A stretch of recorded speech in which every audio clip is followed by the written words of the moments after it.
सबने ये पाई है, कट्टू की टपरी पे रात भी जागी है। नोट्सों को बनाया फिर से सब भागी है। चाय की खुशबू में हम खो जाए सभी, हारमोनियम और तबला के राग में हम नाची।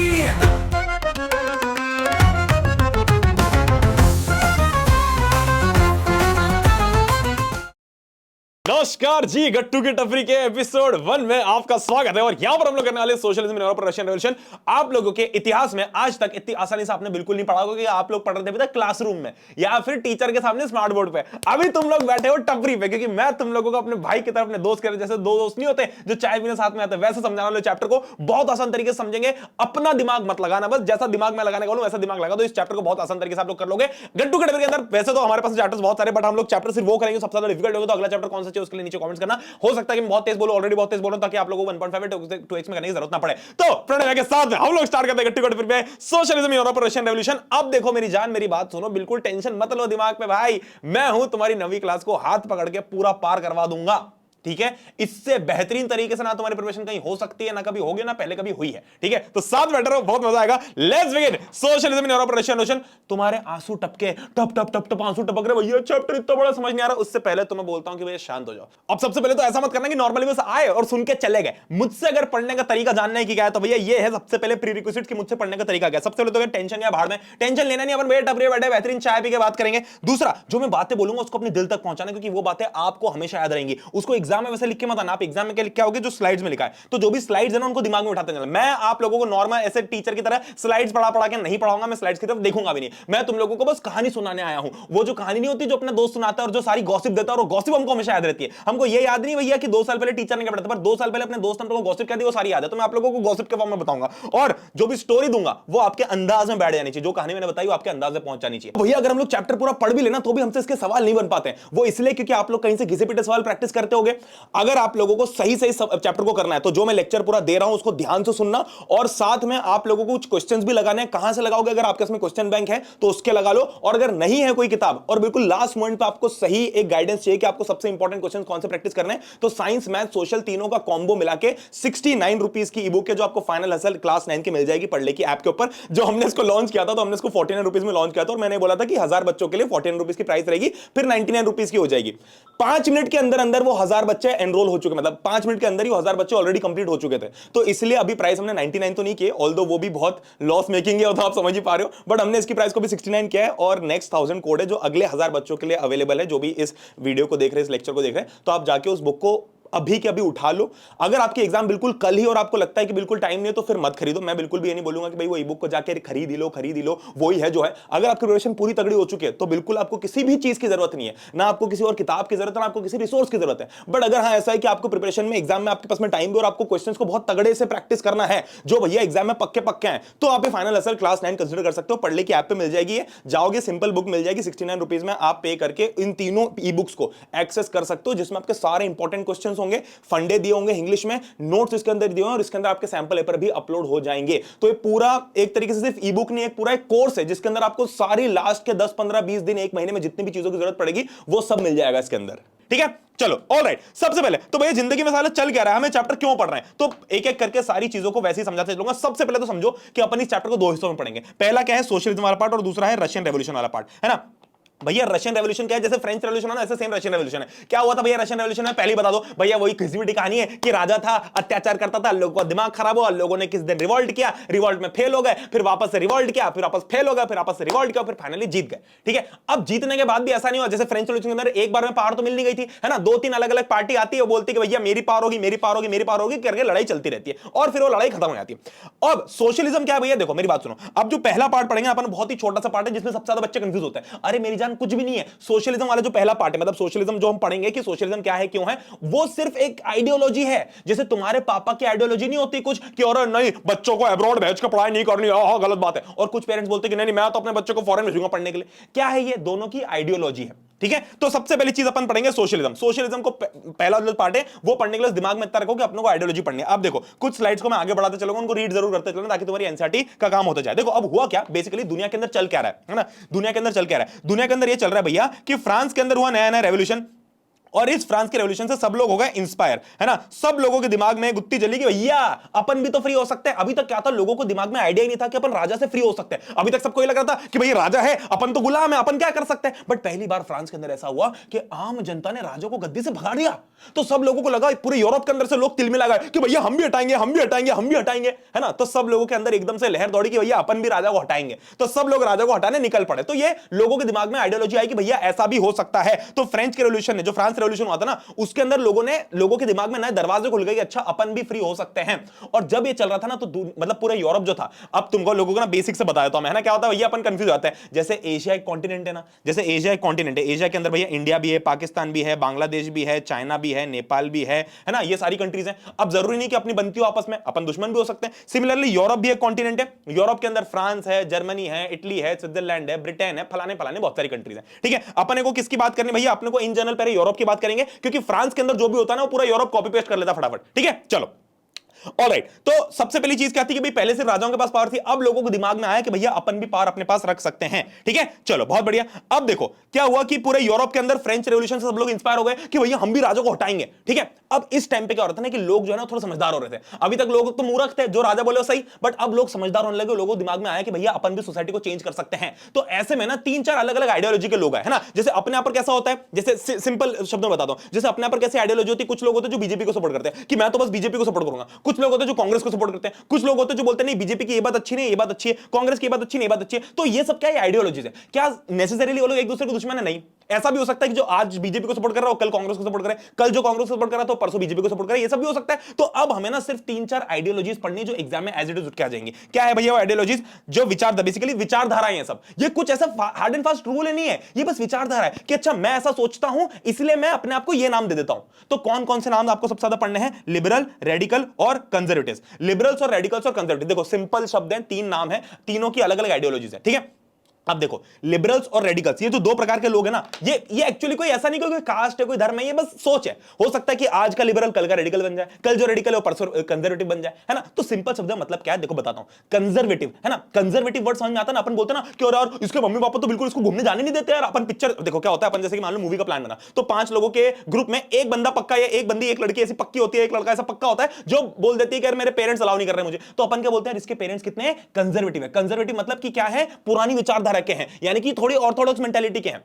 ठीक है, तो कंजर्वेटिव्स का मतलब क्या होता है, वो लोग जो राजाओं का राज ही चाहते थे। वो बोलते थे कि भैया ये फालतू के नए नए काम मत लाओ, ये क्या लोगों का फ्रीडम है, लोगों के डिमांड है, फालतू आते हैं सब। तो अपने को तो राजा का राज चाहिए। ठीक है, तो कंजर्वेटिव्स तो वो हो गए जिनको राजा का राज चाहिए था, जो बोलते थे कि भैया अगर चेंज आना भी है तो धीरे धीरे है। जैसे जनरली कंजर्वेटिव पेरेंट्स कैसे होते हैं कि बहुत जल्दी जल्दी इवॉल्व नहीं होते। वो बोलते हैं कि भाई आराम है, हम जब तक जिंदा है तब तक हमारे सामने ये सब चीजें नहीं होनी चाहिए, हाँ ये सब चीजें गलत है। तो वो कंजर्वेटिव्स होते हैं। ठीक है, अब लिबरल्स और रेडिकल्स कौन लोग होते हैं? जो एकदम से शिफ्ट चाहते हैं कि भैया बहुत हो गया राजा का राज, राजा जाए भाड़ में, अब अपन नई सरकार बनाएंगे। तो अब भैया ये दोनों मेंटालिटीज में क्या अलग है? देखो दोनों मेंटालिटीज ऑलमोस्ट सिमिलर है। लिबरल्स क्या बोलते हैं कि भैया फ्रीडम होनी चाहिए, रेडिकल्स बोलते हैं फ्रीडम होनी चाहिए। बट लिबरल से बोलते हैं कि भैया सेक्युलर स्टेट होना चाहिए, सारे धर्मों को बराबरी का इज्जत मिलनी चाहिए। और रेडिकल बोलते हैं कि हाँ भाई ठीक है फ्रीडम होनी चाहिए, बट जो सबसे ज्यादा मेजोरिटी में ना उसको सबसे ज्यादा फेवर मिलना चाहिए। लिबरल बोलते हैं कि भैया वोटिंग अधिकार जो है ना वो सबको मत दो, वो सिर्फ प्रॉपर्टीड मैन को दो, यानी कि जो अमीर लोग हैं उनको दो, क्योंकि गरीब भिखारियों को क्या अकल है ना। और विमेन को भी वोटिंग अधिकार मत दो, क्योंकि विमेन को भी कोई अकल नहीं है, ये भी क्या वोट डालेंगे। पर रेडिकल्स बोलते थे कि वोटिंग अधिकार सबको मिलना चाहिए। तो ये 2-3 मेजर डिफरेंसेस लिबरल्स और रेडिकल्स में। एज इट इज एग्जाम के अंदर क्वेश्चन आता तो एज इट इज लिखा ना। देखो सबसे पहले दोनों ही सोसाइटी को चेंज करना चाहते थे। लिबरल्स बोलते थे सेक्युलर कंट्री होनी चाहिए, रेडिकल्स बोलते थे कि मेजॉरिटी की कंट्री होनी चाहिए, जिसकी मेजॉरिटी उसकी पावर, है ना। लिबरल्स बोलते थे कि भैया कोई यूनिवर्सल रेट फ्रेंचाइज, यानी कि कोई वोटिंग अधिकार सबको नहीं मिलने चाहिए। वोटिंग अधिकार सिर्फ और सिर्फ ऐसे लोगों को मिलने चाहिए, ऐसे आदमियों को मिलने चाहिए जो अमीर है थोड़े, जिनके पास प्रॉपर्टी है। और ये बोलते थे कि नहीं भाई वोटिंग अधिकार सबको मिलना चाहिए। ये बोलते थे कि भाई प्राइवेट प्रॉपर्टी होनी चाहिए, है ना, मतलब they were the supporters of private property. Private property का मतलब क्या है, जैसे कि अब ये भी तुम आगे चल के बहुत सुनने वाले इस चैप्टर के अंदर कि प्राइवेट प्रॉपर्टी क्या होती है। अरे प्राइवेट प्रॉपर्टी होती तो जो तुम्हारे पापा की है ना। अपन जनरली सुनते हैं ना कि 2 भाइयों में लड़ाई हो रही प्रॉपर्टी के लिए, है ना, और हमारी बुआ तो हमारी प्रॉपर्टी के पीछे पड़ी, हमारे चाचा हमारे पताऊ हमारे प्रॉपर्टी के पीछे पड़े, ये सब मीम सुनते रहते हो तुम।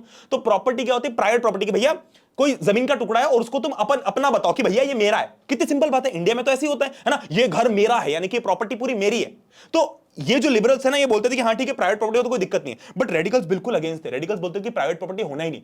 अब भैया प्राइवेट प्रॉपर्टी नहीं होना तो भैया घर वर कैसे होगा? तो भाई पूरी प्रॉपर्टी सरकार की होना और सरकार जो है इक्वली डिस्ट्रीब्यूट कर दे, है ना। जैसे वो क्वार्टर्स नहीं होते वैसे, क्योंकि इनको ऐसा लगता था कि भाई सारी मुसीबत की जड़ ही प्राइवेट प्रॉपर्टी है। जैसे अपन बोलते हैं ना कि भाइयों में लड़ाई क्यों होती है? प्रॉपर्टी के कारण। अगर प्रॉपर्टी बराबरी से बटी हुई हो सब में, तो फिर तो शुरू से ही बटी हुई हो तो कोई टेंशन ही नहीं है ना। तो रेडिकल्स प्राइवेट प्रॉपर्टी के बिल्कुल अगेंस्ट थे।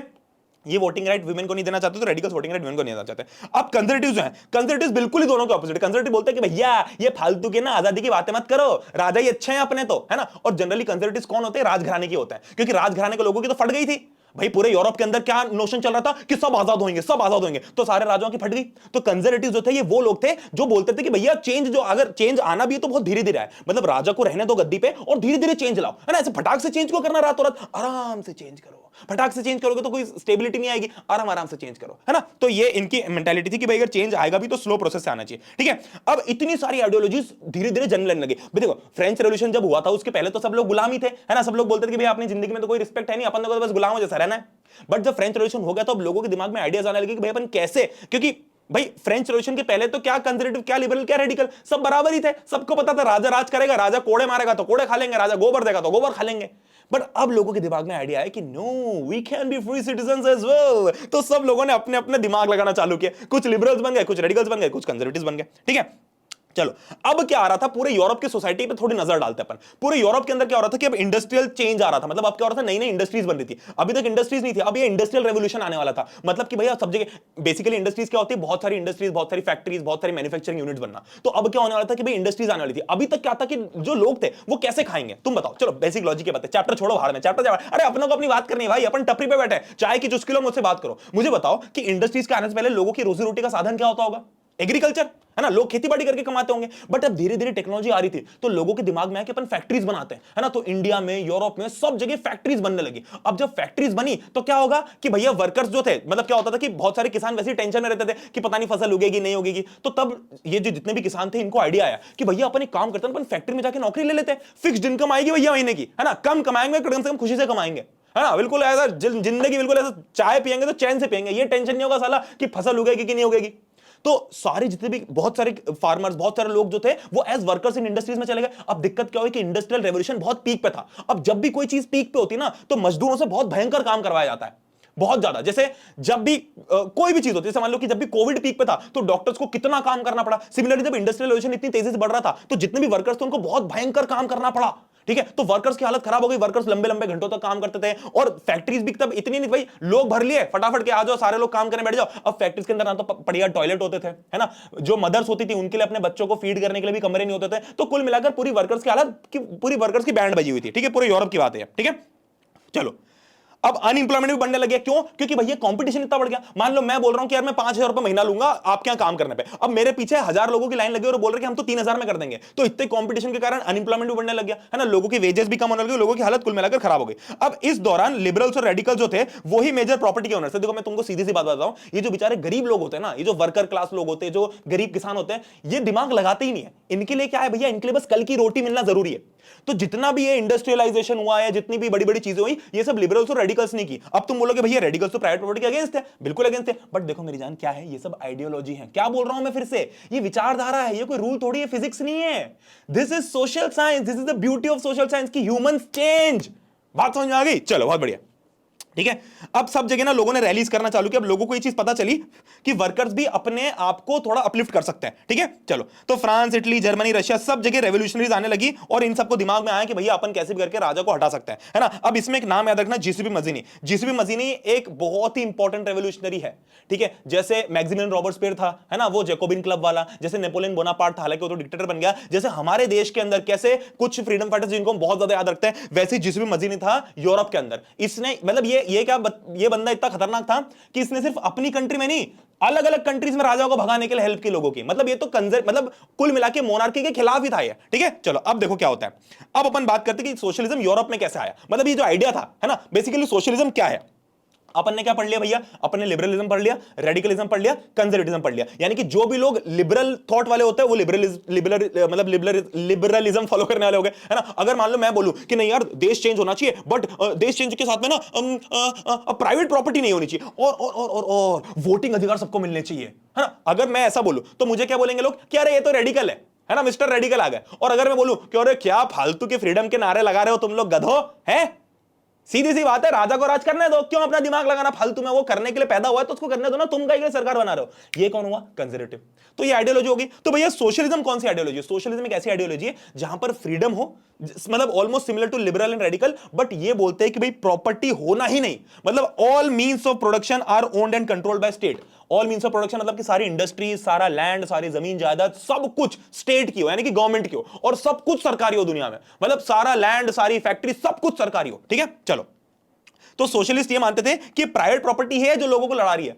अगर देखो क्या होता था कि प्राइवेट प्रॉपर्टी अगर होगी तो क्या होगा, जैसे मान लो कि मेरी एक फैक्ट्री है, अगर मेरी फैक्ट्री और मैं उस फैक्ट्री का मालिक हूं तो मैं ऑब्वियसली उसमें प्रॉफिट मिलाना चाहूंगा, और उस प्रॉफिट के लिए मैं क्या करूंगा, वर्कर की सैलरी कम कर दूंगा, वर्कर से ज्यादा काम करवाऊंगा। तो ये जो इल प्रैक्टिस हो रही है, क्यों हो रही है? मेरी प्राइवेट प्रॉपर्टी के कारण। अगर मान लो कल को सरकार की ही फैक्ट्री होती है और सरकारी घंटे फिक्स होते कि भैया इतना काम करना, इतना काम करना, इतना काम करना, तो टेंशन ही नहीं होता। ठीक है, चलो।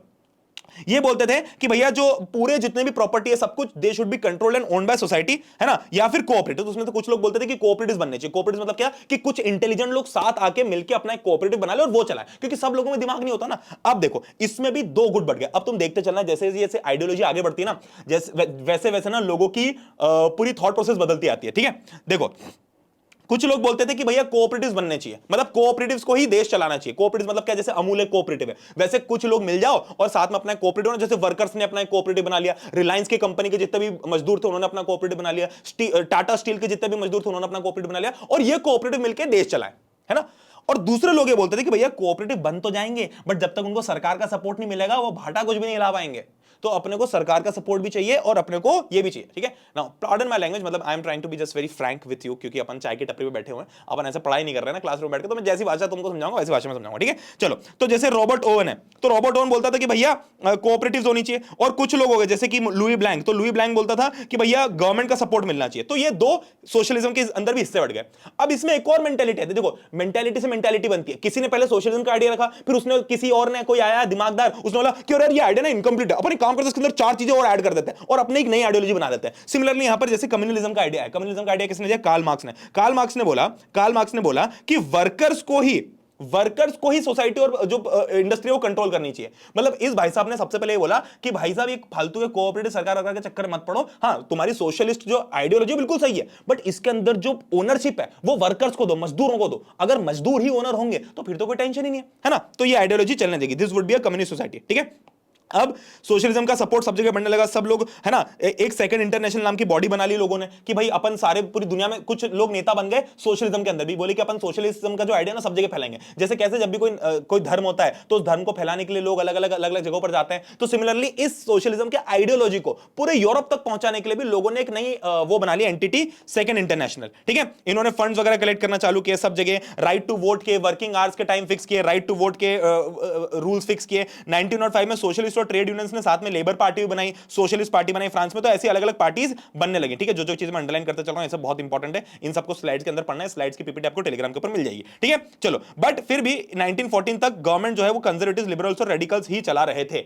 सोशलिस्ट कभी भी पावर में ढंग से नहीं आए और ना कभी आ पाए आगे। ठीक है, चलो अब आते हैं भैया रशियन रेवोल्यूशन पे। इतनी बात समझ ली? क्या समझा भैया अपन ने अभी तक अपन ने ये समझा कि भाई यूरोप के, देखो सिंपल शब्दों में 2 मिनट में समराइज करता हूं जो हमने पिछले 15-20 मिनट में पढ़ा। सिर्फ इतना पढ़ा हमने कि भैया यूरोप के अंदर ना सब लोगों को रियलाइज हो गया कि भैया जैसे फ्रांस में क्या हुआ कि लोग जो हैं उन्होंने राजों को हटा दिया, वैसे अपन भी राजों को हटा सकते हैं। अब जब ये आइडिया आया तो कुछ लोगों ने अलग अलग तरीके से गवर्नमेंट डिजाइन करना चालू कर दी। सब ख्याली पुलाव है भाई, हो कुछ नहीं रहा है। सब ख्यालों में सोच रहे हैं कि यार गवर्नमेंट ने पता है ऐसी होनी चाहिए जो लिबरल हो। फिर किसी ने बोला नहीं गवर्नमेंट रेडिकल होनी चाहिए, किसी ने बोला गवर्नमेंट कंजर्वेटिव होनी चाहिए। तो इसका मतलब क्या है वो मैंने तीनों आइडियोलॉजी का मतलब समझा दिया। किसी ने बोला सोशलिस्ट होनी चाहिए, किसी ने बोला कम्युनिस्ट होनी चाहिए। बात खत्म। 4-5 आइडियोलॉजी समझ ली, ये आइडियोलॉजी पढ़नी अपने को, बात खत्म। अब आते हैं रशियन रेवोल्यूशन पे। अब यहां से स्टोरी पढ़ेंगे अपन। ठीक है, क्या स्टोरी पढ़ेंगे देखो ध्यान से।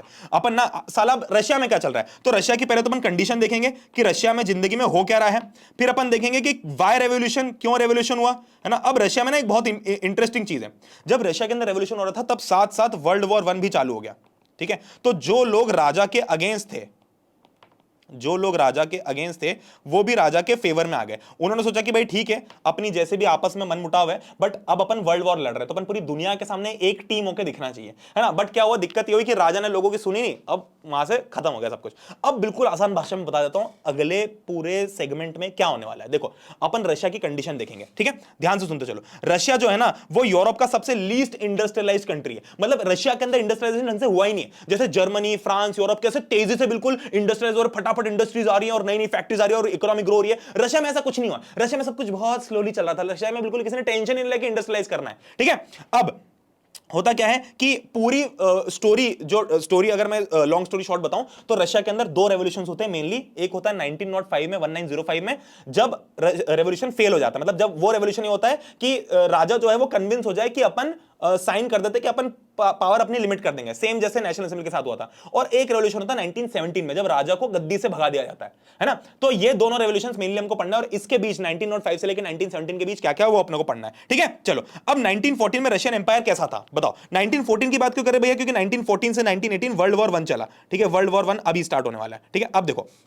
1914 में राजा का नाम क्या है, सिंपल भाषा में बताता हूं, जार निकोलस II है राजा। एक मार्क्स में पूछ लेते कि who ruled Russian empire in 1914, tsar Nicholas II। तो जार निकोलस II राजा भाई साहब थे। अब राजा जो तो ऑब्वियस बात है लोग राजा से हमेशा परेशान ही रहे हैं, क्यों? क्योंकि पहली बात तो भैया मैं तुमको out of the box history बताता हूं, मतलब मुझे काफी इंटरेस्ट है इन सब चीजों में तो मैं पढ़ता रहता हूं। हिस्ट्री कुछ ऐसी है कि जार निकोलस II जो है ना वो आउट ऑफ एक्सीडेंट राजा बन गया। क्यों? क्योंकि भैया उसके पापा, उसके दादा और उसके जो रिश्तेदार हैं जल्दी जल्दी उनकी डेथ हो गई, तो इसलिए जार निकोलस II राजा बन गया और उसको बहुत ज्यादा एक्सपीरियंस था नहीं देश चलाने का, ठीक है। चलो अब क्या हुआ, रशिया के अंदर ये रशिया की कंडीशन बता रहे हैं अपन, है ना, कि रशिया में कौन से रिलीजन थे, है ना, रशिया की टेरिटरी कहां कहां थी। तो रशिया जो आज के डेट में फिनलैंड है, Latvia, Lithuania, Estonia, Poland, Ukraine, ये सब कुछ तब रशिया के ही पार्ट थे जो आज इंडिविजुअल, जो आज इंडिपेंडेंट हो चुके हैं, है ना। मेजर रिलीजन इनके ऑर्थोडॉक्स लोग ही थे यहां पे, है ना, बट इसमें दूसरे धर्म के लोग भी रहते थे। अब इसकी इकोनॉमी समझो, इकोनॉमी क्या है भैया, मैंने क्या बोला, यहां पर इंडस्ट्रियलाइजेशन बहुत धीरे धीरे, मतलब इंडस्ट्रीज आई नहीं, तो लोगों का मेनली जो खान पान कैसे चलेगा, एग्रीकल्चर से, है ना। तो मेन जो लोग थे वो अभी भी एग्रीकल्चर में इन्वॉल्व थे। 85% पॉपुलेशन एग्रीकल्चर से ही अपना पेट भरती थी, है ना। और रशिया मेजर एक्सपोर्टर था ग्रेन का, ठीक है।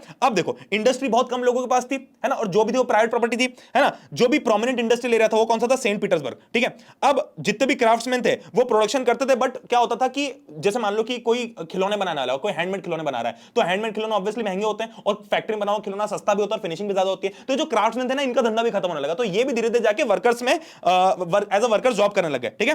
फैक्ट्री धीरे धीरे एक्सपांड होने लग गई, है ना, रेलवे नेटवर्क भी बढ़ने लग गया और कोल का प्रोडक्शन भी डबल हो गया, ठीक है।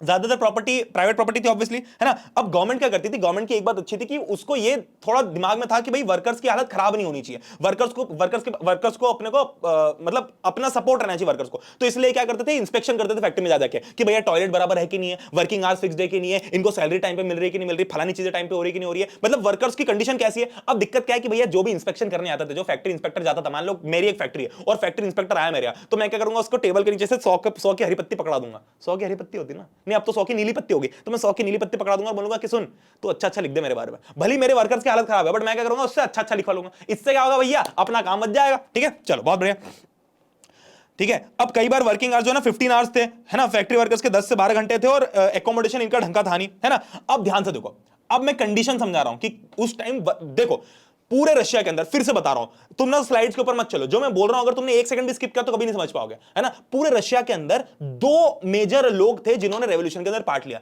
एक थे वर्कर्स जो फैक्ट्री में काम करते थे और एक थे पेजेंट्स जो किसान थे। बात समझ आ गई। तो वर्कर्स के लिए मेन ऑब्जेक्टिव क्या था आजाद होने का। जैसे इंडिया के अंदर भाई हर धर्म के, हर कास्ट के, हर टाइप के लोग का अलग अलग ऑब्जेक्टिव था कि भैया हम आजाद क्यों होना चाहते हैं, है ना। कुछ बोलते थे कि हमको इसलिए आजाद होना, कुछ बोलते थे हमको इसलिए आजाद होना है। तो मेनली रशिया के अंदर दो पार्टीज इन्वॉल्व थी। कौन सी? एक तो वर्कर्स की और एक पेजेंट्स की। वर्कर्स क्यों आजादी चाहते थे राजा से? क्योंकि वर्कर्स को अपनी इंडस्ट्रियल जो मतलब उनकी जो कंडीशन है वो इंप्रूव करनी थी, वर्किंग आवर्स सही करने थे, है ना। जो प्राइवेट प्रॉपर्टी उनको प्रॉफिट नहीं मिलता, कुछ भी वो करना था, उनको सैलरी नहीं मिलती, उसके ऊपर काम करना था। और पेजेंट्स क्यों लड़ना चाहते थे? क्योंकि वो लैंड ओन करना चाहते थे। पेजेंट जो थे ना रशिया के, मेनली उनके पास में कोई लैंड नहीं था, कोई जमीन का हक नहीं था उनके पास। वो बस जाते थे, मजदूरी करते थे, दूसरों के खेतों पे उगाते थे और घर आ जाते थे। तो उनके पास कोई सिक्योरिटी नहीं थी। तो पेजेंट क्या चाहते थे? लैंड। और वर्कर्स क्या चाहते थे? अपनी लाइफ इंप्रूव करना, यानी कि अपनी वर्किंग कंडीशन इंप्रूव करना। अगर ये किसी ने समझ लिया, सुन लो मेरी बात, अगर ये किसी ने समझ लिया, यहां पर मैं वापस वो पेज डाल सकता हूं अगर, तो डाल देता हूं, है ना। यहां पर अगर वापस अपन डाल सकते हैं तो मैं डाल देता हूं। कैसे डाला था भैया अपन ने? हाँ ऐसे डाला था। हाँ साला चल क्या रहा है अब बताता हूं ध्यान से, ठीक है। रशिया के अंदर दो मेजर टाइप के लोग थे, एक थे वर्कर्स और एक थे पेजेंट्स, ठीक है।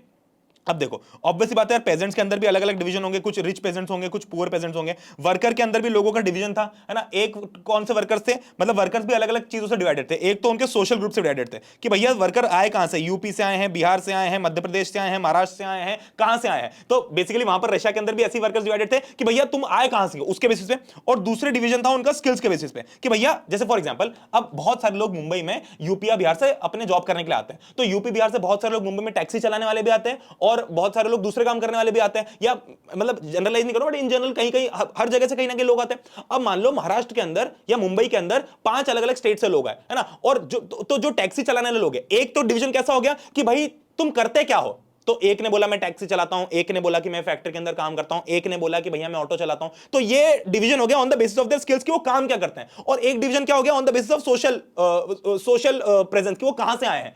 तो जैसे कि एक हो गया कि भैया भले तू टैक्सी ड्राइवर है, कि तू ऑटो वाला है, कि तू फैक्ट्री वाला है, बट तू आया कहां से, भैया अपन सारे आए हैं यूपी से, तो अपन सारे यूपी वालों का एक ग्रुप बन गया, सारे मध्य प्रदेश वालों का ग्रुप बन गया, सारे बिहार वालों का ग्रुप बन गया, है ना, सारे उत्तर प्रदेश वालों का, सब जगह सब लोगों का ग्रुप बन गया। तो ये 2 टाइप के ग्रुप्स इनमें बढ़ चुके थे। ठीक है, अब देखो ध्यान से हो क्या रहा था, ये दोनों ही रेवोल्यूशन चाहते थे, ये दोनों ही अपनी जिंदगी से खुश नहीं थे। ठीक है, देखो तो वर्कर्स ने on the basis of social groups कैसे डिवाइड किया वो बता दिया, और on the basis of skills कैसे डिवीजन किया। तो देखो on the basis of social groups क्या हुआ कि कौन कहां से आया है, भाई तू कहां से आया है, अच्छा तू यहां से आया है, तो ठीक है, तो तुम लोगों का एक अलग ग्रुप बन गया। अच्छा तू कहां से आया, अच्छा सारे मध्य प्रदेश वाले यहां खड़े हो जाओ, सारे यूपी वाले वहां खड़े हो जाओ, सारे बिहार वाले यहां खड़े हो जाओ, तो ये एक डिवीजन हो गया, है ना। और दूसरा डिवीजन क्या था, मतलब डिवीजन एज इन की आइडेंटिटी, और दूसरा डिवीजन क्या था on the basis of their skills कि वो काम क्या करते हैं। जैसे जो मेटल वर्कर्स थे ना, वो एरिस्टोक्रेट्स थे। मेटल वर्कर्स अपने आप को सबसे बड़ा समझते थे, क्योंकि मेटल वर्कर का काम करना सबसे एक तो महंगा भी होता था, सबसे मतलब एक तरीके से बहुत स्किल्ड जॉब थी मेटल वर्कर की, जो मेटल के साथ काम करते थे, तो अपने आप को बाकियों से वैसे ऊपर समझते थे। तो एक तो on the basis of their skills हो गया। ठीक है, बट कभी भी कोई रेवोल्यूशन करना होती थी ना, मतलब बेसिकली मान लो कि वर्कर्स कैसे रेवोल्यूशन करेंगे,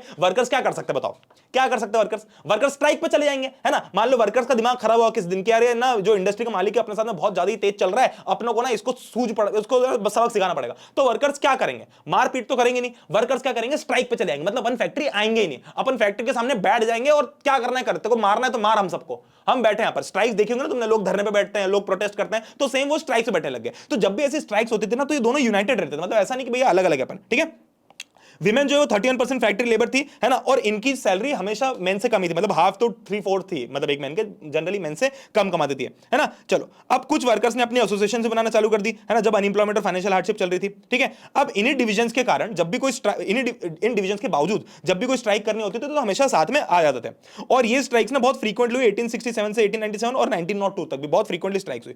अब कंट्री साइड की बात करते हैं। अब देखो एक एक करके चीज समझ रहे अपन। ठीक है, अभी मैं क्या समझा रहा हूं फिर से, मेरे को मतलब मैं जनरली अपनी क्लास भी लेता हूं, उसके अंदर मुझे पता रहता है कि बच्चे अब ना थोड़े यहां वहां भटक रहे हैं, तो मैं उनको पकड़ के खींच के लाता हूं कि तू जहां भटक रहा है इधर आ जा, है ना, इधर आजा फटाफट। कहां भटक रहे हो तुम, ये भटक रहे हो भैया कि एक बार बता दो कि क्या पढ़ा हमने ये पढ़ा कि रशिया के अंदर लोगों की कंडीशन क्या है। तो पहले तो रशिया की कंडीशन देख ली कि रशिया के अंदर इंडस्ट्रियलाइजेशन कैसा है, क्या कैसा है, क्या कैसा नहीं है। फिर अपन ने देखा कि मेनली रशिया के अंदर जो 2 परेशान लोग थे वो थे वर्कर्स और पेजेंट्स। वर्कर्स के अंदर भी 2 डिवीजन देख लिए अपन ने। अब अपन पेजेंट्स की बात करेंगे कि पेजेंट्स क्यों परेशान थे, वैसे तो मैंने बता दिया बट इसके हिसाब से पढ़ लो पेजेंट्स क्यों परेशान थे। ठीक है, चलो तो पेजेंट्स जो थे वो लैंड कल्टीवेट करते थे, बट ज्यादातर लैंड जो था वो नोबिलिटी और चर्च का ही था, है ना, पेजेंट्स के पास में कुछ लैंड नहीं था। अब पेजेंट्स भी डिवाइडेड थे, बट फिर भी पेजेंट्स के अंदर कोई रिस्पेक्ट नहीं थी, मतलब पेजेंट्स ना नोबिलिटी की बिल्कुल रिस्पेक्ट नहीं करते थे। क्यों करेंगे भाई, मतलब मैं मजदूरों से खेती कर रहा हूं और मुझे लैंड के ऊपर बिल्कुल भी ओनरशिप नहीं मिल रही, मतलब लैंड मेरा है ही नहीं, तो मैं क्यों रिस्पेक्ट करूंगा। तो बिल्कुल उनको बहुत ही बुरा भला बोलते रहते थे। ठीक है, चलो अच्छा इसका रीजन भी दे रखा है कि नोबल्स जो है, मतलब नोबल्स बेसिकली मान लो कि जैसे आपके शहर का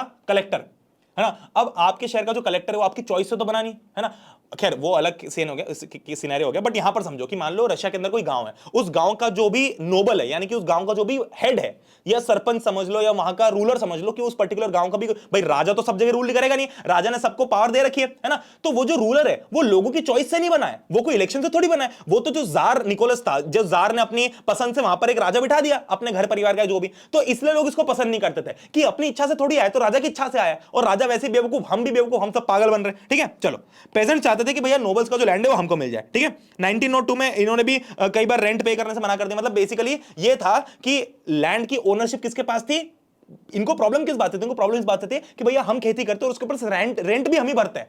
मतलब आप समझो कि आपका कोई घर नहीं है, आप बस किसी घर में रह रहे हो, उस घर को पूरा बना के मेहनत करके आप ही कर रहे हो और उसका रेंट भी आप ही भर रहे हो, जबकि वो घर कायदे से आपका होना चाहिए था। ठीक है, चलो 1905 में ऐसे इंसिडेंट सब जगह होने लगे। ठीक है, चलो अब रशिया के पेजेंट्स ना यूरोपियन पेजेंट्स से थोड़े अलग थे। ये एक क्वेश्चन आया था एग्जाम में, देखो जहां जहां भी मेरे पढ़ाने का तरीका सुन लो, जहां जहां भी मैंने ईएमए लिखा है, ईएमए मतलब मेरे जो पढ़ने वाले बच्चे उनसे समझते हैं, एग्जाम में आएगा। अगर मैंने किसी चीज पे ईएमए लिखा तो उसके एग्जाम आने के चांसेस बहुत ज्यादा, तो इन स्लाइड्स को एज इट इज में दूंगा विद एनोटेशंस पे लिखी हुई, तो आप लोग इन स्लाइड्स को प्रिपेयर भी कर लेना, टेलीग्राम पर मिल जाएगी। ठीक है, चलो क्या डिफरेंस था भाई, रशिया के जो पेजेंट्स है ना वो बेसिकली इंडिविजुअल खेती नहीं करते थे, वो क्या करते थे, मतलब अभी तक लैंड तो उनका था नहीं, तो वो क्या करते थे कि जितना भी लैंड होता था टोटल, है ना, उस लैंड पे सबका मिला जुला के पूरे लैंड पे, जैसे कि ऐसा नहीं करते थे कि यहां पर अलग खेती, यहां पर अलग खेती, यहां पर अलग खेती, वो क्या करते थे, इनको कंबाइन कर लेते थे और एक साथ यहां पर खेती करते थे, और जो भी प्रोड्यूस होता था, जो भी प्रॉफिट होता था, उसको बांट लेते थे। जैसे मान लो 3 अलग अलग लोगों ने किया तो इसको 3 हिस्से में बढ़ गए, है ना, मतलब मान लो कि तीन लोगों ने मिलकर 300 रुपए कमाए तो 100 रुपए बांट लिए। तो इंस्टेड ऑफ एक एक इंडिविजुअल खेत पे अपनी अपनी खेती करना, ये कंबाइन करके खेती करते थे, है ना, मतलब एक पूरे लैंड को बना के वहां पर खेती करते थे। ठीक है, चलो दूसरा, ये नोबिलिटी की रिस्पेक्ट नहीं करते थे, ये भी वर्कर्स की तरह डिवाइडेड थे, ये लैंड चाहते थे, है ना, और इन्होंने कई बार ऐसा भी किया कि नोबल्स का मर्डर भी कर दिया, है ना, इनका दिमाग खराब हुआ, भाई किसान व्यक्ति दिमाग का अगर उसको खराब हो तो पगला गया हो, तो वहां पे उनने बोला कि भैया अपन तो तुमको मार डालेंगे, हम तुमको कोई रेंट वेंट नहीं देंगे, फालतू में हम पागल जैसे मेहनत करते हो, तुम हमसे रेंट ले लेते हो। ठीक है, अब देखो यूरोप रशिया के अंदर सोशलिज्म कैसे आया। अभी तक हमने देखा कि सोशलिज्म पूरे यूरोप में कैसे फैला, अब अपन देखेंगे कि रशिया के अंदर सोशलिज्म कैसे आया। ठीक है, अब ध्यान से सुनना, देखो सारी पॉलिटिकल पार्टीज 1914 के पहले तक, है ना, इलीगल थी। 1914 के बाद बहुत सारी चीजें चेंज हुई, बट 1914 के पहले तक सारी इलीगल थी, है ना। तो अब ध्यान से सुनना, दो पार्टीज मेनली रहेंगी यहां पर, दो पार्टीज मेनली रहेंगी। कौन कौन सी दो पार्टीज हैं? एक तो Russian social democratic workers party. अब इसके नाम में वर्कर्स लिखा है, तो ये वो पार्टी जो वर्कर्स ने बनाई। मैंने क्या बोला भाई, दो सबसे ज्यादा परेशान ग्रुप है लोगों के रशिया के अंदर, एक वर्कर्स और एक पेजेंट्स। तो वर्कर्स ने अपनी लड़ाई लड़ने के लिए ये वर्कर्स वाली पार्टी बना ली, और जो पेजेंट्स थे उन्होंने अपनी लड़ाई लड़ने के लिए सोशलिस्ट रेवोल्यूशनरी पार्टी बना ली। ठीक है, चलो, तो ये दो मेजर पार्टीज बन गई। अब देखो ध्यान से, अब देखो ध्यान से, ये वर्कर्स पार्टी थी, है ना, अब धीरे धीरे करके वर्कर्स पार्टी अपने आप को प्रमोट करने लगी। सिमिलरली पेजेंट्स ने भी अपनी एक पार्टी बना ली। पेजेंट्स ने बोला कि भैया अपन भी, अब देखो कई सारे जो रशियन लोग थे ना, जो मतलब जो सोशलिस्ट थे, मतलब जो सोशलिज्म बिलीव करते थे, उनका ऐसा मानना था कि जो पेजेंट्स है ना, ये नेचुरली सोशलिज्म में बिलीव करते हैं। क्योंकि क्यों करते हैं? क्योंकि लैंड कंबाइन, याद करो मैंने क्या बोला कि जो रशिया के पेजेंट्स है वो लैंड को कंबाइन करके खेती करते हैं, यानी कि ये लैंड को इक्वली डिस्ट्रीब्यूट करने में बाय डिफॉल्ट मानते ही हैं। अब सोशलिज्म क्या कहता है? सोशलिज्म का मतलब ये होता है कि भैया लोगों को लैंड को इक्वली डिस्ट्रीब्यूट करना चाहिए, यानी कि बिल्कुल भी ऐसा नहीं होना चाहिए कि लैंड किसी एक व्यक्ति का हो। और सेम चीजें पेजेंट्स भी करते थे। ये क्या करते थे कि खेती कंबाइन करके करते थे, है ना, ऑल्दो किसी ने इनकी आइडियोलॉजी मान, मतलब ये बस मैं बता रहा हूं कि लोग क्या सोचते थे। तो कुछ सोशलिस्ट का ऐसा मानना था कि जो रशियन पेजेंट्स है दे आर नेचुरली सोशलिस्ट। ठीक है, चलो अब पार्टी ने स्ट्रगल किया, है ना, अगेन ये पार्टी क्यों स्ट्रगल कर रही थी? जो नोबल्स का लैंड है वो अपने तक लेने के लिए, इसलिए ये लोग स्ट्रगल कर रहे थे। तो सब लोगों का स्ट्रगल अपनी अपनी जगह पे चल रहा था। अब देखो इन सब में नाम आता है व्लादिमीर लेनिन का। ये बहुत इंपॉर्टेंट नाम है, सब जगह आपको इस नाम को याद रखना है। व्लादिमीर लेनिन ये वो व्यक्ति जो आगे जाके राज करने वाला है। ठीक है, देखो लेनिन ये बोलता था, लेनिन क्या था? वर्कर्स ग्रुप का। अच्छा एक चीज और बताता हूं कि दो मेजर लोग हैं, वर्कर्स और पेजेंट्स, दोनों एक दूसरे को पसंद नहीं करते। तो वर्कर्स बोलते थे कि भैया हम ही लड़ाई लड़ सकते हैं, पेजेंट्स बोलते थे कि हम ही लड़ाई लड़ सकते हैं। वर्कर्स बोलते थे कि पेजेंट्स फालतू लोग हैं, ये कोई असली में सोशलिज्म नहीं चाहते, हम देश को आजाद कराएंगे। पेजेंट्स बोलते थे कि वर्कर्स फालतू है, हम देश को आजाद कराएंगे। तो दोनों पार्टीज के बीच में हमेशा जद्दोजहद चलती रहती थी, है ना। अब लेनिन जो था, लेनिन क्या था? लेनिन वर्कर्स पार्टी का व्यक्ति था, वर्कर्स पार्टी का हेड था बेसिकली, है ना। तो ये बोलता था कि पेजेंट्स भैया फालतू हैं। मतलब मैंने क्या बोला कि वर्कर्स और पेजेंट्स हमेशा ही एक दूसरे के अगेंस्ट रहे हैं, है ना। दोनों का गोल एक ही था, राजा को भगाना, बट दोनों का वो अलग था तरीका, है ना। तो वर्कर्स बोलते थे, जैसे कि लेनिन ने बोला कि भाई पेजेंट्स कोई सोशलिस्ट नहीं है, इनके अंदर भी अमीर गरीब हैं। कल जब लैंड डिस्ट्रीब्यूट हो जाएगा ना इनको, तो जिसका ज्यादा लैंड आएगा वो अमीर हो जाएगा, जिसका कम लैंड आएगा वो गरीब हो जाएगा। तो ये अमीर गरीब का डिफरेंशिएशन चलता ही रहेगा। इसलिए अगर कोई देश को आजाद करा सकता है वो सिर्फ वर्कर्स ही है, क्योंकि वर्कर्स बेचारे हर चीज से परेशान है। वर्कर्स कोई अमीर गरीब थोड़ी ना है, थोड़ा बहुत सैलरी में डिफरेंस होगा, उससे ज्यादा क्या होगा, है ना। चलो वही चीज है, ठीक है। तो डिफरेंशिएशन इतना होगा, तो इसलिए सोशलिस्ट मूवमेंट का पार्ट नहीं हो सकता है। ठीक है, अब ध्यान से सुनो, जो Russian social democratic workers party थी, मैंने क्या बोला अभी तक दो पार्टीज है, ध्यान से सुनना। कौन कौन सी दो पार्टीज है? ध्यान से सुनना, फिर से देख लेते अपन क्या चल रहा है। देखो अपन ने देखा कि रशिया के अंदर दो टाइप के लोग हैं, एक है वर्कर्स और एक है पेजेंट्स, है ना। दोनों आजादी चाहते हैं। वर्कर्स की जो पार्टी थी वो वर्कर्स पार्टी हो गई, है ना। तो वर्कर्स की पार्टी के अंदर भी दो डिवीजन थे, एक डिवीजन था बोल्शेविक्स और एक डिवीजन था मेंशेविक्स। ठीक है, अब देखो कैसे डिवीजन पे डिवीजन होता है। देखो इमेजिन करो यार कि लाखों करोड़ों की पॉपुलेशन है किसी जगह की, वहां पर तुम कैसे एक्सपेक्ट कर सकते हो कि सारे लोग एक जैसा ही सोचे? भाई बहुत सारे लोग अलग अलग, अब ये तो आइडियोलॉजी हम हिस्ट्री में पढ़ रहे हैं, कितनी आइडियोलॉजी ऐसी होगी जो लोगों की होगी और वो लोग मर गए होंगे और उनकी आइडियोलॉजी कभी बाहर ही नहीं आई, ये रशिया के अंदर ही दबी रह गई, रशिया के लोगों तक ही सीमित तो दुनिया तक बाहर नहीं पहुंची। तो अपन सिर्फ जो पॉपुलर आइडियोलॉजीज है, पॉपुलर विचारधारा है वो पढ़ रहे हैं, ठीक है। अब बोल्शेविक्स क्या बोलते थे, सिंपल भाषा में सुनना। Bolsheviks believed in quality. भाई बोल्शेविक्स यानी कि लेनिन जो था वो बोल्शेविक का हेड था। बोल्शेविक्स बोलते थे कि भैया पार्टी के अंदर ना सिर्फ क्वालिटी वाले लोगों ने चाहिए, आलतू फालतू लोगों को मत करो, भीड़ मत लाओ, है ना। बोल्शेविक्स बोलते थे वो एक तो दो टाइप के कोचिंग होते हैं, एक कोचिंग कैसा होता है जो कितनी भी भीड़ भर लो, हाँ भरो भरो भरो, तो वो भीड़ भरने वाले कौन है? मेंशेविक्स। ये मेंशेविक्स किस में विश्वास रखते थे? भीड़ में, कि भैया जितने ज्यादा लोग होंगे ना उतनी अपनी पार्टी पावरफुल होगी। वो भी गलत नहीं है कि भाई ज्यादा लोग होंगे तो ज्यादा पावरफुल होगी, बट बोल्शेविक्स बोलते थे कि ना ना ना ना ना ना ना, क्वालिटी अच्छी होनी चाहिए लोगों की, क्योंकि अगर इतना बड़ा जार, जितने पावरफुल आदमी, मतलब राजा इतना पावरफुल है, उसको अगर गद्दी से हटाना है तो सिर्फ डिसिप्लिन वाले लोग चाहिए, या आलतू फालतू लोग आकर ना डिस्ट्रैक्ट करेंगे आपको। ठीक है, चलो।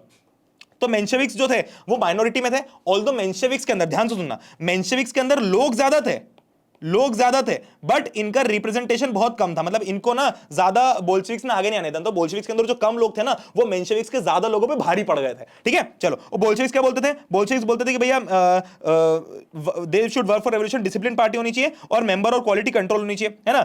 दे wanted to make the party an instrument for bringing about the revolution. ठीक है, अब देखो ध्यान से सुनो, पार्टी जो थी वो कैसे ऑर्गेनाइज थी। व्लादिमीर लेनिन जो था वो बोल्शेविक ग्रुप का लीडर था। ये बोलता था कि भाई अगर ज़ारिस्ट रशिया, यानी कि रशिया के जो राजा है उसको अगर भगाना है तो हमको डिसिप्लिन के साथ में काम करना पड़ेगा। और दूसरे बोलते थे कि भैया जैसे जर्मनी के अंदर पार्टी थी कि सब लोग आ जाओ, जितने लोग आना उतने लोग आ जाओ, वैसी पार्टी होनी चाहिए। ठीक है, अब देखो ध्यान से, अब एक एक करके रेवोल्यूशन पढ़ेंगे। पहला रेवोल्यूशन है 1905 का। 1905 का टाइम आया। अब देखो मैं बताता हूं हुआ क्या, कि हमेशा फ्रेंच रेवोल्यूशन के अंदर में हमने चीज पढ़ी होगी कि लोग गुस्सा तो बहुत होते हैं, बट वो एक चिंगारी होती है जो रेवोल्यूशन खड़ी कर देती है। अब यहां पर भी ऐसा थोड़ा था कि एक ही दिन लोगों ने सोचा होगा कि भैया आज अपन कुछ रेवोल्यूशन करेंगे।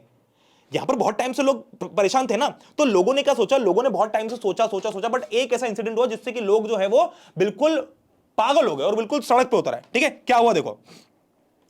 रशिया जो था वो उस टाइम पे ऑटोक्रेसी था, है ना, मतलब ऑटोक्रेसी मतलब कि राजा अपने हिसाब से चलता था, राजा कोई किसी को जवाब देने के लिए कोई रिस्पॉन्सिबल नहीं था। ठीक है, अब इस टाइम क्या हुआ कि सोशल डेमोक्रेट्स और सोशल रेवोल्यूशनरीज, यानी कि ध्यान से देखो, वर्कर्स पार्टी और पेजेंट्स पार्टी दोनों साथ में आई। मतलब भले ये दोनों सोचे कि यार अपन दोनों अलग अलग सोचते हैं, पर दोनों को ये बात रियलाइज हो गई कि अगर अपन दोनों साथ में आके काम नहीं करेंगे तो अपन कभी नहीं जीत पाएंगे, अपन आपस में लड़ते रहेंगे, राजा जीत जाएगा। तो डिवाइड एंड रूल नहीं करना अपने को, अपन साथ में मिलकर अपना कॉमन दुश्मन राजा उसको भगा देंगे अपन। ठीक है, चलो। अब 1905 में उन्होंने क्या किया, कॉन्स्टिट्यूशन की डिमांड की। इन्होंने राजा को जाके बोला कि सुन सुन, तो राजा ने बोला क्या है क्या? तो लोगों ने बोला कि एक काम कर, तू ना हमने कॉन्स्टिट्यूशन बना के लाए हैं, इस पे तू साइन कर दे कि तेरी पावर अब लिमिट हो रही है, तू अपने हिसाब से रूल नहीं करेगा, तूने पहले ही बहुत अत्याचार कर दिया, हमारी बहुत 12 बजा के रखी है, अब इसको सही कर, है ना, यहाँ पे साइन कर। राजा ने बोला चल भाग यहाँ से, तुम्हारी सुनूंगा मैं, है ए सैनिक भगाओ इनको सालों को यहाँ से। ठीक है, अब देखो ये जो पूरा मतलब ये जब कॉन्स्टिट्यूशन बनाने की बात चली थी, तब इन लोगों को, यानी कि जो वर्कर्स और पेजेंट्स की पार्टी है, इनको बहुत सारे लोगों ने सपोर्ट किया कि भाई ठीक है तुम अच्छा काम कर रहे हो, है ना, बहुत सारा सपोर्ट मिला इनको, जैसे बहुत सारे अलग अलग रीजन के लोगों का सपोर्ट मिला, है ना। अब देखो 1905 में ऐसा क्या हुआ भैया, जो मतलब वो चिंगारी क्या थी, जैसे फ्रेंच रेवोल्यूशन के अंदर वो बहुत सारे अलग अलग इंसिडेंट्स होते हैं, बेस्टिल प्रिजन का तोड़ देना, है ना, फिर वो ब्रेड शॉप्स के ऊपर जब लूटते हैं तो जो अपना ये था लुई 16 उसका ट्रूप्स को भेज देना। तो यहां पर क्या चिंगारी हुई, देखो ध्यान से सुनो। 1905 में ना वर्कर्स के लिए बहुत ही बुरा साल गया। ठीक है, क्यों बुरा साल गया? क्योंकि उस टाइम जो उनकी वेजेस थी, जो उनकी सैलरी थी, वो कम हो गई और जो महंगाई थी वो बढ़ गई, है ना। मतलब मान लो पहले मैं 100 रुपए कमाता था और 80 रुपए का राशन आता था, अब क्या हुआ कि मैं 80 रुपए कमा रहा हूं और 100 रुपए का राशन हो गया, मतलब महंगाई बढ़ गई और कमाई कम हो गई, है ना। चलो, तो ऐसे करके जो वर्कर्स एसोसिएशन है वो धीरे धीरे बढ़ने लगी, मतलब लोगों का गुस्सा बढ़ रहा था, तो इसलिए ज्यादा से ज्यादा लोग वर्कर्स पार्टी में इन्वॉल्व होने लगे। अब देखो एक इंसिडेंट होता है ब्लडी संडे का, है ना, ब्लडी संडे का एक इंसिडेंट होता है, ये सबसे इंपॉर्टेंट है। ब्लडी संडे बेसिकली क्या होता है कि पुटिलोव आयरन वर्क्स करके एक फैक्ट्री हुआ करती थी, वहां से 4 मेंबर्स को फायर कर दिया गया। ठीक है, 4 मेंबर्स को फायर कर दिया गया। अब उसके कारण 1,10,000 वर्कर्स, मतलब 1.25 लाख वर्कर्स अगले ही दिन सड़क पे आ गए। सिर्फ 4 लोगों को फायर किया गया, सिर्फ फायर एज इन कि सिर्फ 4 लोगों को वहां से निकाल दिया गया, डिसमिस कर दिया गया, है ना, उनको नौकरी से निकाल दिया। तो उन 4 लोगों के सपोर्ट में इनकी यूनिटी इतनी तगड़ी थी कि 1.25 लाख लोग सड़कों पे आ गए और स्ट्राइक करने पे उतर आए। अब हुआ क्या, इन्होंने डिमांड की कि भैया अपन, और ये पीसफुली डिमांड कर रहे थे, मतलब देखो उन 4 लोगों को भी फैक्ट्री से निकाला, कोई जान से नहीं मारा, उनको निकाल दिया, और उसके सपोर्ट में 1.25 लाख लोग आए और उन्होंने बोला कि भैया अब बहुत हो गया, अब हम हमारे हिसाब से करेंगे। और ये लोग क्या कर रहे थे, अब ये बहुत ही पीसफुली राजा तक पहुंच रहे थे और उसको अपना मैसेज देना चाहते थे। पर राजा को क्या लगा, राजा तो बेवकूफ नादान था, राजा ने सोचा कि अरे मेरे ऊपर अटैक करेंगे, तो राजा ने क्या बोला, अपनी आर्मी को क्या बोला कि भैया ये लोग जो भीड़ आ रहे हैं ना, इतने 1.25 लाख लोगों की, भाई सोचो राजा का बीच में महल है, आसपास से 1.25 लाख लोग आ रहे हैं, बिल्कुल पीसफुली आ रहे हैं, कोई दंगा फसाद नहीं कर रहे, वो बस आके राजा के महल के बाहर खड़े होकर चिल्लाना चाहते हैं कि हमारी ये मांगे हैं, हमारी मांगे पूरी करो पूरी करो पूरी करो। बट राजा नादान, राजा ने सोचा कि भैया आएंगे और मेरे को निपटा देंगे, तो इसलिए राजा ने पहले आदेश दे दिया कि भैया इन सबको मार डालना। इसी को बोलते हैं ब्लडी संडे। ये रशिया की हिस्ट्री में आज तक एक डार्क डे की तरह बना हुआ है। इस प्रोसेशन के ऊपर पुलिस ने और कोसैक्स ने, जो राजा की स्पेशल आर्मी थी, उसने अटैक किया और 100 वर्कर्स मर गए और 300 वुंडेड हो गए। 100 वर्कर्स की डेथ हो गई इसमें। अब लोगों का दिमाग खराब हो गया और अब 1905 रेवोल्यूशन चालू होने वाला था। ठीक है, अब चूंकि ऐसी चीज हो गई, मतलब जैसे इंडिया के अंदर भी ऐसे ऐसे इंसिडेंट्स हुए, जैसे कि जलियांवाला बाग मैसेकर हुआ, तो उसके बाद में लोग बहुत ही ज्यादा चेत गए, मतलब लोगों का दिमाग खराब हो गया। अब सिर्फ वर्कर्स नहीं, अब हर टाइप के लोग जो हैं वो पागल हो गए, है ना। सब जगह जो स्टूडेंट थे, लॉयर थे, डॉक्टर थे, इंजीनियर थे, ये सब लोगों ने डिमांड करना चालू कर दी कि भैया हमको भी अब कॉन्स्टिट्यूशन चाहिए, हमको भी एक कॉन्स्टिट्यूशन असेंबली चाहिए, यानी कि हमको भी प्रॉपर गवर्नमेंट चाहिए जिसके अंदर इलेक्शन होंगे और जिसके अंदर हम लोगों को अपॉइंट करेंगे, ठीक है। अब 1905 का रेवोल्यूशन था, राजा की फट गई। राजा ने बोला भैया कि तो सारे लोग पागल हो गए, मैं तो 1.25 लाख वर्कर्स के ऊपर गोलियां के चल गई, 100 वर्कर्स मर के आ गए, पूरा देश ही पागल हो गया इसके पीछे। तो अब राजा ने बोला कि ठीक है चलो एक काम करते हैं, अपन एक कंसल्टेटिव पार्लियामेंट बना लेते हैं, यानी कि राजा ने बोला कि अपन एक पार्लियामेंट बना लेते हैं जिससे मैं कोई भी डिसीजन लूंगा तो उनसे कंसल्ट किए बिना नहीं लूंगा, है ना, और उसको अपन डूमा बोलेंगे। अब लोग खुश, लोगों ने बोला वाह यार, अब तो क्या होगा कि अपन लोग वोट करेंगे और राजा को इसको कंसल्ट करना ही पड़ेगा। तो राजा, अब क्या हुआ, कॉन्स्टिट्यूएंट असेंबली बन गई वहां पे, तो लोग सारे खुश हो गए कि वाह वाह वाह। बट दिक्कत क्या हुई कि राजा जो था वो भी समझदार था। राजा ने क्या किया, शुरू शुरू में तो हाँ में हाँ मिला दी, बट थोड़े ही दिन में पहले ही डूमा को 75 डेज में डिसअपॉइंट कर दिया, मतलब डिसअपॉइंट कि उनको सस्पेंड कर दिया सारे लोगों को, है ना। राजा ने अपने कुछ ना कुछ ऐसा तरीका निकाला पावर ढूंढने का, मतलब कुछ ना कुछ वो जो जहां पर उसने साइन किया था वहां पर उसने कुछ ना कुछ वो निकाल लिया, कमी निकाल ली, कुछ लूप होल निकाल लिया, और उसने 75 डेज में फर्स्ट डूमा सस्पेंड कर दिया, दूसरे डूमा को 3 महीने में सस्पेंड कर दिया, ठीक है। वो बिल्कुल नहीं, भाई कोई भी राजा क्यों चाहेगा कि मेरे ऊपर कोई भी क्वेश्चन करे। तो उसने क्या किया कि जो तीसरा डूमा था, है ना, उसमें उसने सारे अपने वाले बंदे भर लिए, सारे कंजर्वेटिव पॉलिटिशियंस भर दिए, जो भी अपने वाले बंदे थे वो, ठीक है, और लिबरल्स और रेवोल्यूशनरीज को बाहर रखा। अब देखो फर्स्ट वर्ल्ड वॉर और Russian empire, first world war के बाद में रशिया की क्या हालत है देखो। अब फर्स्ट वर्ल्ड वॉर जो था ना, 2 टीम्स के बीच में लड़ा गया। कौन कौन सी टीम्स थी भैया, एक तो हो गई आपकी अलाइड पावर्स, जो एक ग्रीन कलर में, ये सब अलाइड पावर्स हैं, ये सारी, ये जो ग्रीन कलर में ना ये सारी अलाइड पावर्स है, और दूसरी है सेंट्रल पावर्स, और जो पिंक में है ये सब न्यूट्रल है, ठीक है। अब लड़ाई किसके बीच में चल रही है, रशिया और फ्रांस, ग्रेट ब्रिटेन, ये सब एक टीम में, और Germany, Austro Hungarian empire, Ottoman empire, Bulgaria, ये सब एक टीम में।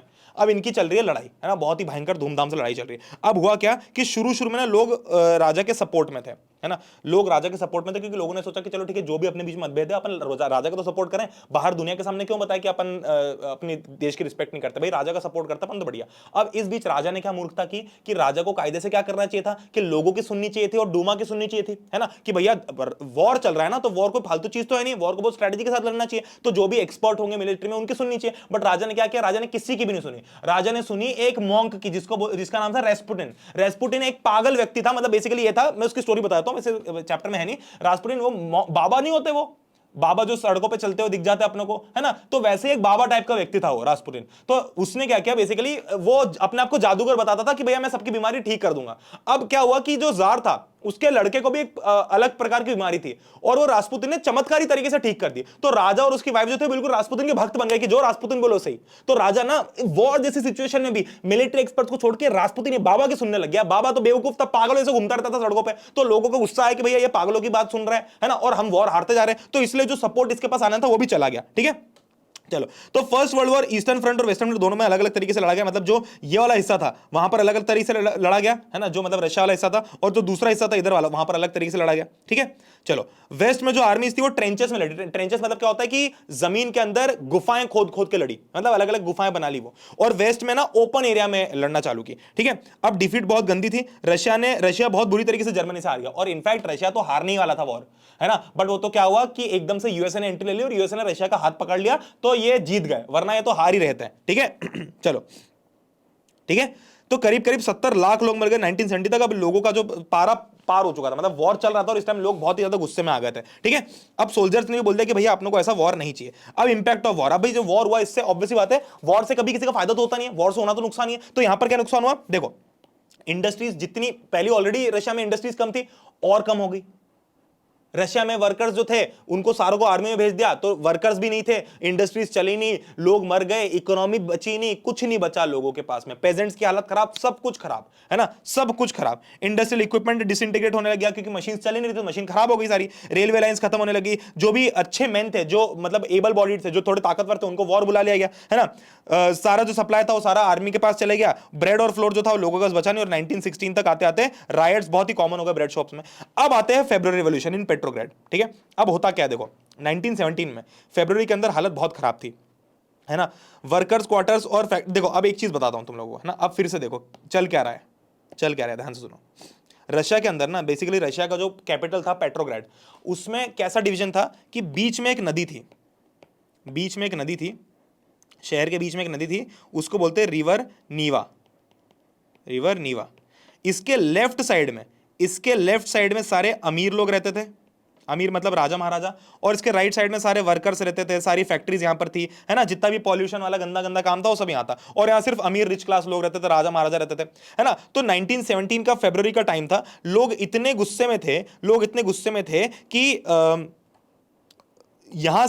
यहां से सब लोग अब नीवा पार कर कर, नदी पार कर करके ये अमीरों वाले इलाकों में आ गए स्ट्राइक करने के लिए, ठीक है। हुआ क्या, देखो इंसिडेंट्स कैसे चालू है बताता हूं, है ना। अब सीरीज ऑफ इंसिडेंट समझो। अगेन कौन सी ट्रिगरिंग पॉइंट था, 22 फरवरी को क्या हुआ, एक लॉकआउट हुआ, है ना। मतलब राइट साइड में, राइट बैंक में, ऑब्वियसली सारी फैक्ट्रीज राइट बैंक में थी, जो राइट साइड था ना पानी नदी का, वहां पर क्या हुआ, एक लॉकआउट हुआ। लॉकआउट से क्या हुआ कि वहां पर जितने भी जो वर्कर्स थे उनकी नौकरी चली गई। अब उसकी सिंपथी में, है ना, साथ में सिंपथी में 50 फैक्ट्री के वर्कर्स ने स्ट्राइक बोल दी, बोले कि भैया ये लोगों को तुमने निकाला है ना नौकरी से, ये लोग अगर काम नहीं करेंगे तो हम भी काम नहीं करेंगे, है ना। और सारी विमेन भी सड़कों पे अगर, इसलिए हम इस दिन को इंटरनेशनल वुमेन्स डे भी बोलते हैं।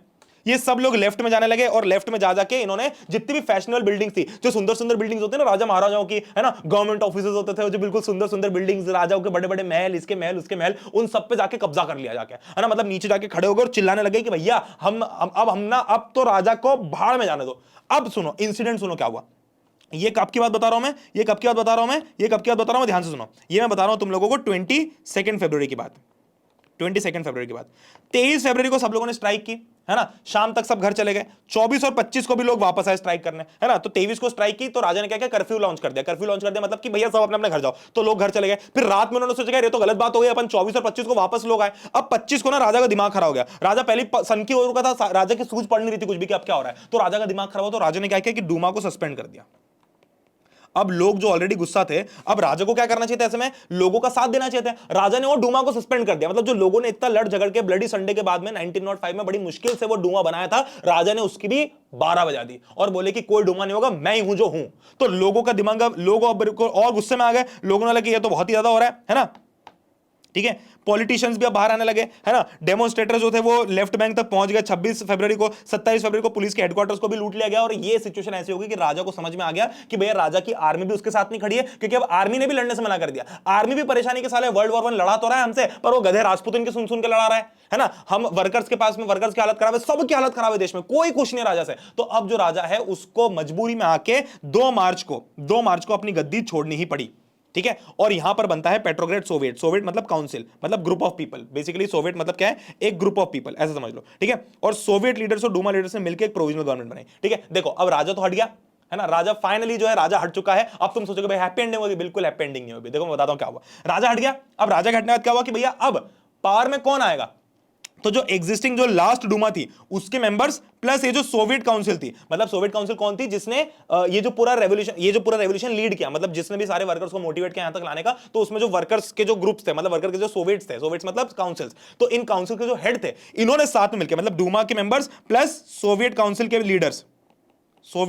लीडर्स, इन्होंने मिलकर एक टेम्पररी गवर्नमेंट बनाई, जिसको बोला प्रोविजनल गवर्नमेंट, है ना। कि भाई जब तक कोई ठोस गवर्नमेंट नहीं मिलती तब तक ये प्रोविजनल गवर्नमेंट पावर में रहेगी, ठीक है। और 1917 में फाइनली पेट्रोग्रेड के अंदर ये हट गया, ठीक है। मतलब राजा का राज हट गया। अब तुम सोचोगे भाई हैप्पी एंडिंग होगी, नहीं, अब एक रेवोल्यूशन और बाकी है। फरवरी के बाद क्या हुआ, देखो ध्यान से सुनना, बहुत इंटरेस्टिंग है। फरवरी के बाद में जितने भी, अब देखो जो भी प्रोविजनल गवर्नमेंट थी उसके अंदर जो पावरफुल लोग थे वो कौन होंगे, जो आर्मी के ऑफिशियल्स थे, है ना, जिन्होंने वॉर लड़ा, जो डूमा के मेंबर्स थे, जो बड़े बड़े इंडस्ट्रियलिस्ट थे, है ना, ये सारे लोग जो अमीर लोग थे वो अब अगेन पावर में थे, है ना। तो इसके कारण क्या हुआ कि वर्कर्स की जो लाइफ थी वो बिल्कुल इंप्रूव तब भी नहीं हुई, ठीक है। अब देखो एक नाम मैंने बताया था, बोल्शेविक लीडर व्लादिमीर लेनिन अभी तक पता है एग्जाइल में था, यानी कि वो अभी देश निकाला उसको घोषित कर दिया था, क्योंकि उसने कुछ ना कुछ किया था तो उसको देश से भगा दिया था, ठीक है। अब लेनिन को पता चल गई कि भैया अब मौका आ चुका है जब मैं पावर अपने हाथ में ले सकता हूं, यानी कि बोल्शेविक ग्रुप के हाथ में दे सकता हूं पावर, है ना। तो लेनिन आया अप्रैल 1917 में। फरवरी 1917 में राजा भागा।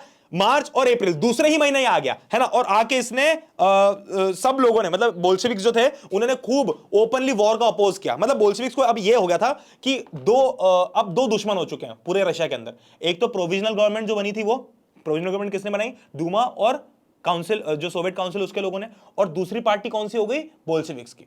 तो अब जो बोल्शेविक्स थे ना ये बहुत ज्यादा पॉपुलर होने लग गए। जो लेनिन था वो इतना पावरफुल स्पीकर था कि लोग इससे इतना इंस्पायर हुए कि भैया बोल्शेविक बिल्कुल सही बात बोल रहा है। तो बोल्शेविक्स की पॉपुलैरिटी बहुत तेजी से बढ़ने लगी। तो इनकी फट गई, भाई ऑब्वियसली बात है ना, ये जो प्रोविजनल गवर्नमेंट बड़ी मुश्किल से पार में आई थी। देखो एक बार तुम सोचोगे भैया वो तो यार इक्वालिटी, बिल्कुल कुछ इक्वालिटी नहीं होता भाई। एक बार जिसके हाथ में सत्ता आती है ना, वो बिल्कुल सत्ता के नशे में धुत हो जाता है। तो ये भी नशे में धुत हो गए, ये इनकी फट गई कि भैया ये कल को बोल्शेविक हमारी पावर छीन लेगा। तो इन्होंने बहुत सारी चीजें की, मतलब प्रोविजनल गवर्नमेंट ने बोल्शेविक्स को रोकने के लिए बहुत कुछ किया। उनके न्यूज़पेपर्स बैन कर दिए, उनके ऊपर अटैक किया, उनको उनके जितने भी पॉलिटिशियंस थे उनको अरेस्ट कर लिया, सब कुछ किया। बट बोल्शेविक्स की जो लहर थी उतनी तेज थी कि उसको कोई भी नहीं रोक पाया। ठीक है, लेनिन ने अपनी एक अप्रैल थीसिस दी, उसने अपने 3 स्टेटमेंट दी। सबसे पहले उसने बोला कि अगर मैं पावर में आ गया तो सबसे पहली चीज होनी चाहिए कि वॉर खत्म हो जाएगा, दूसरा जितने भी बैंक है वो सारे नेशनलाइज हो जाएंगे, और तीसरा लैंड जो है वो पेजेंट्स को मिल जाएगा। तो वर्कर्स भी खुश, पेजेंट्स भी खुश। पहले पेजेंट्स को लगता था कि यार वर्कर्स की बात, ये सिर्फ वर्कर्स की बात करता है, हमारी नहीं करता। अब इसने पेजेंट्स की भी साइड लेना चालू कर दी, तो सब लोग बिल्कुल लेनिन के फैन हो गए। ठीक है, अब बोल्शेविक पार्टी ने अप्रैल थीसिस लॉन्च की, प्रोविजनल। अब जो